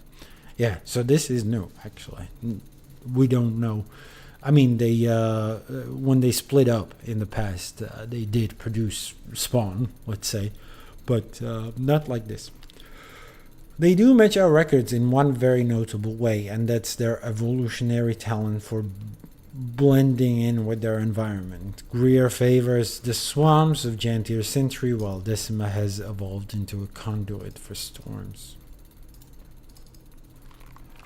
Interview with Bronwen. That name rings a bell, though. Storm Research Camp, Titan Communication. Facing fascinating observations from one of the Astral Ward scouts, Bronwen. While most of her time in Jantir has been spent conducting research in camp, she's witnessed something quite curious between the mist storms that roll in and out of the bay. As we know, whenever the storms are active, Greer and Decima will crawl from their dens in an attempt to siphon any active bloodstones in the area. Following these frenzies, Brenwan has observed patterns of thunder that correlate with the Titans' success in their feeding. When they are victorious, the storms are boisterous, but when the Lowlanders and Astral Ward are able to push the Titans back, the storms that follow is weaker. Branwen suspects that when they're in constant communication, Branwen suspects that they're in constant communication, and I concur. Last but not least, these Born from Thunder. Interview with Born from Thunder. In Forager's hunt about Titan spawn activity. Born from Thunder's hunting party has killed quite a few of the Titan spawn. They've even maintained a growing tally of their kill count, making his entourage a critical resource in our investigation. He suspects that the spawn are acting as limbs of their progenitor Titans. Okay, this is old information, definitely. Which we've now labeled appropriately as Greer and Decima. They attack the main specimen's enemies, the spread out to cover ground. I haven't read anything quite like this when researching the past Titans either. Perhaps they didn't dwell in one place long enough to produce spawn before their defeat, while our new Titan threat is thriving. Oh yeah, see, she says she might answer questions, but doesn't do anything of that sort.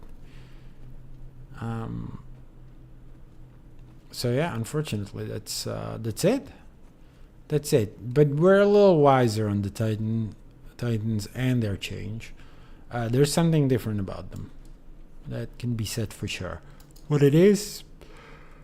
Well, sorry. Now I want to do a little wrap up, but I did that 2 streams ago. At the end of the stream that has the number 165, I did a big discussion about the nature of these Titans. The only thing that has changed since then is the introduction of Aura, so there's a third one now. And she's stronger as well, for what it's worth. It's interesting. Definitely what's going on. But the discussion, as I said, I've largely conducted in the past. There might be more lore. Obviously, what's new in these 2 streams beyond that is Gavril and the goings-on in there around the Isle, the Jantir Syntri, this sort of prison colony. It will be interesting to learn more about that, but for now we don't have a lot of information on that, though. And we can only speculate about the lives of the people there, and there might be more journals related to it. I genuinely don't know.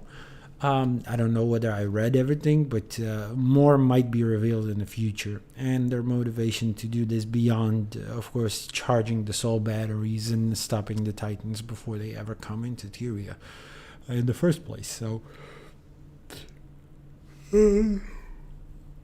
some open mysteries are Gavril. What I'm interested in, from what I gathered in the notes, is why Inquisitor Aiden has been killed. What did he try to do to undermine the White Mantle activity?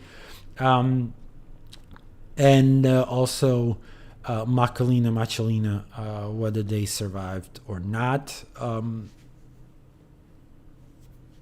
whether they were found out, um, and junk. Just let me sum it up as that. For what is worth, I might look at the wiki for this thing. So yeah, Aiden is only mentioned in in a record of Inquisitor Thomas. That is what prompted me to question this, and then Mark.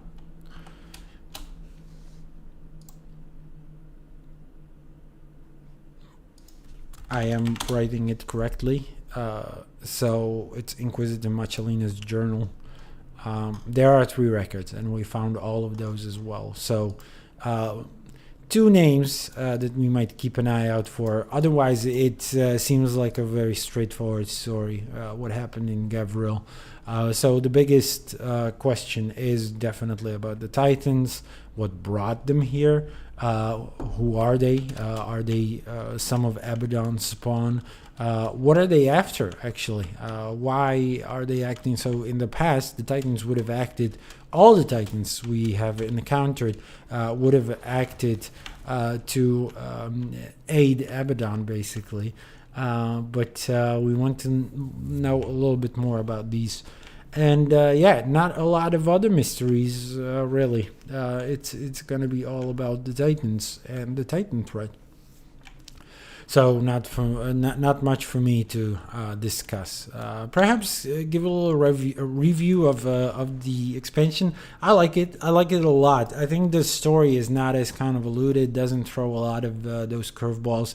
It's also solid on the ground. I mean, Secrets of the Obscure initially was like.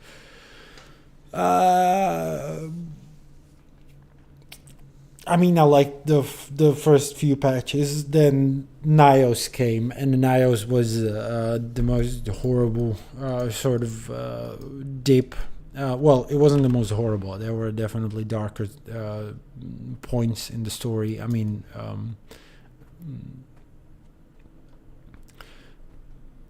it was uninteresting. That's all I will say about it. It wasn't bad, but it wasn't as interesting at the start as the start. The start was kick-ass. Introduced a lot of very interesting, intriguing characters. I really like their interaction, even if the story was a little bit like, like this is the first time the demon threat is overwhelming.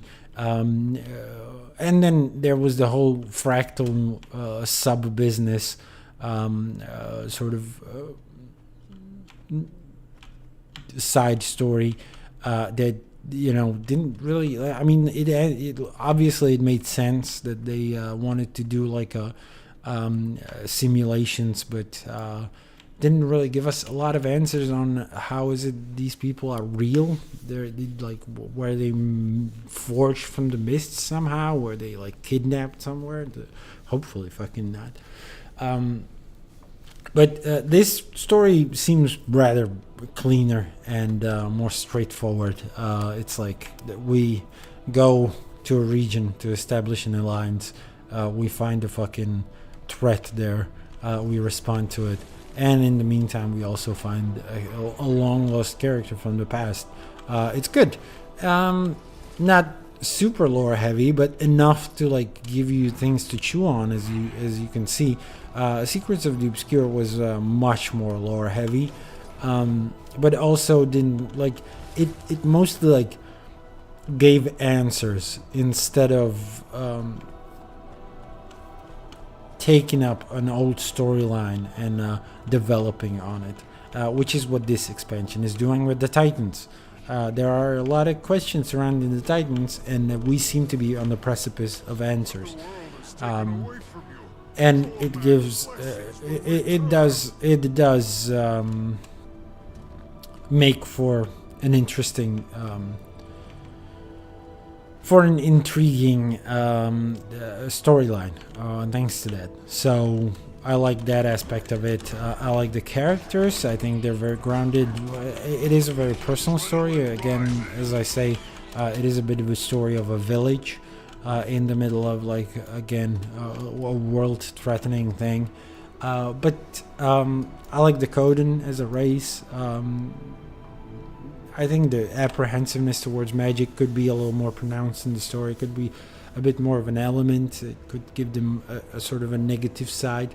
Right now, there's nothing but positives about the Coden. Coden seem again like one of the races that is just like they don't have any villains. Like compare that to. Well, I don't want to say the Astral Ward, but like they're supposed to be like a nation thing. You'd expect at least some of the Coden to be bad, as we've seen with like the demons, right? But no, all the Coden are just like chill dudes that are very friendly, very welcoming, very hearty. At most apprehensive a little bit before we are able to warm their heart and melt them towards our side.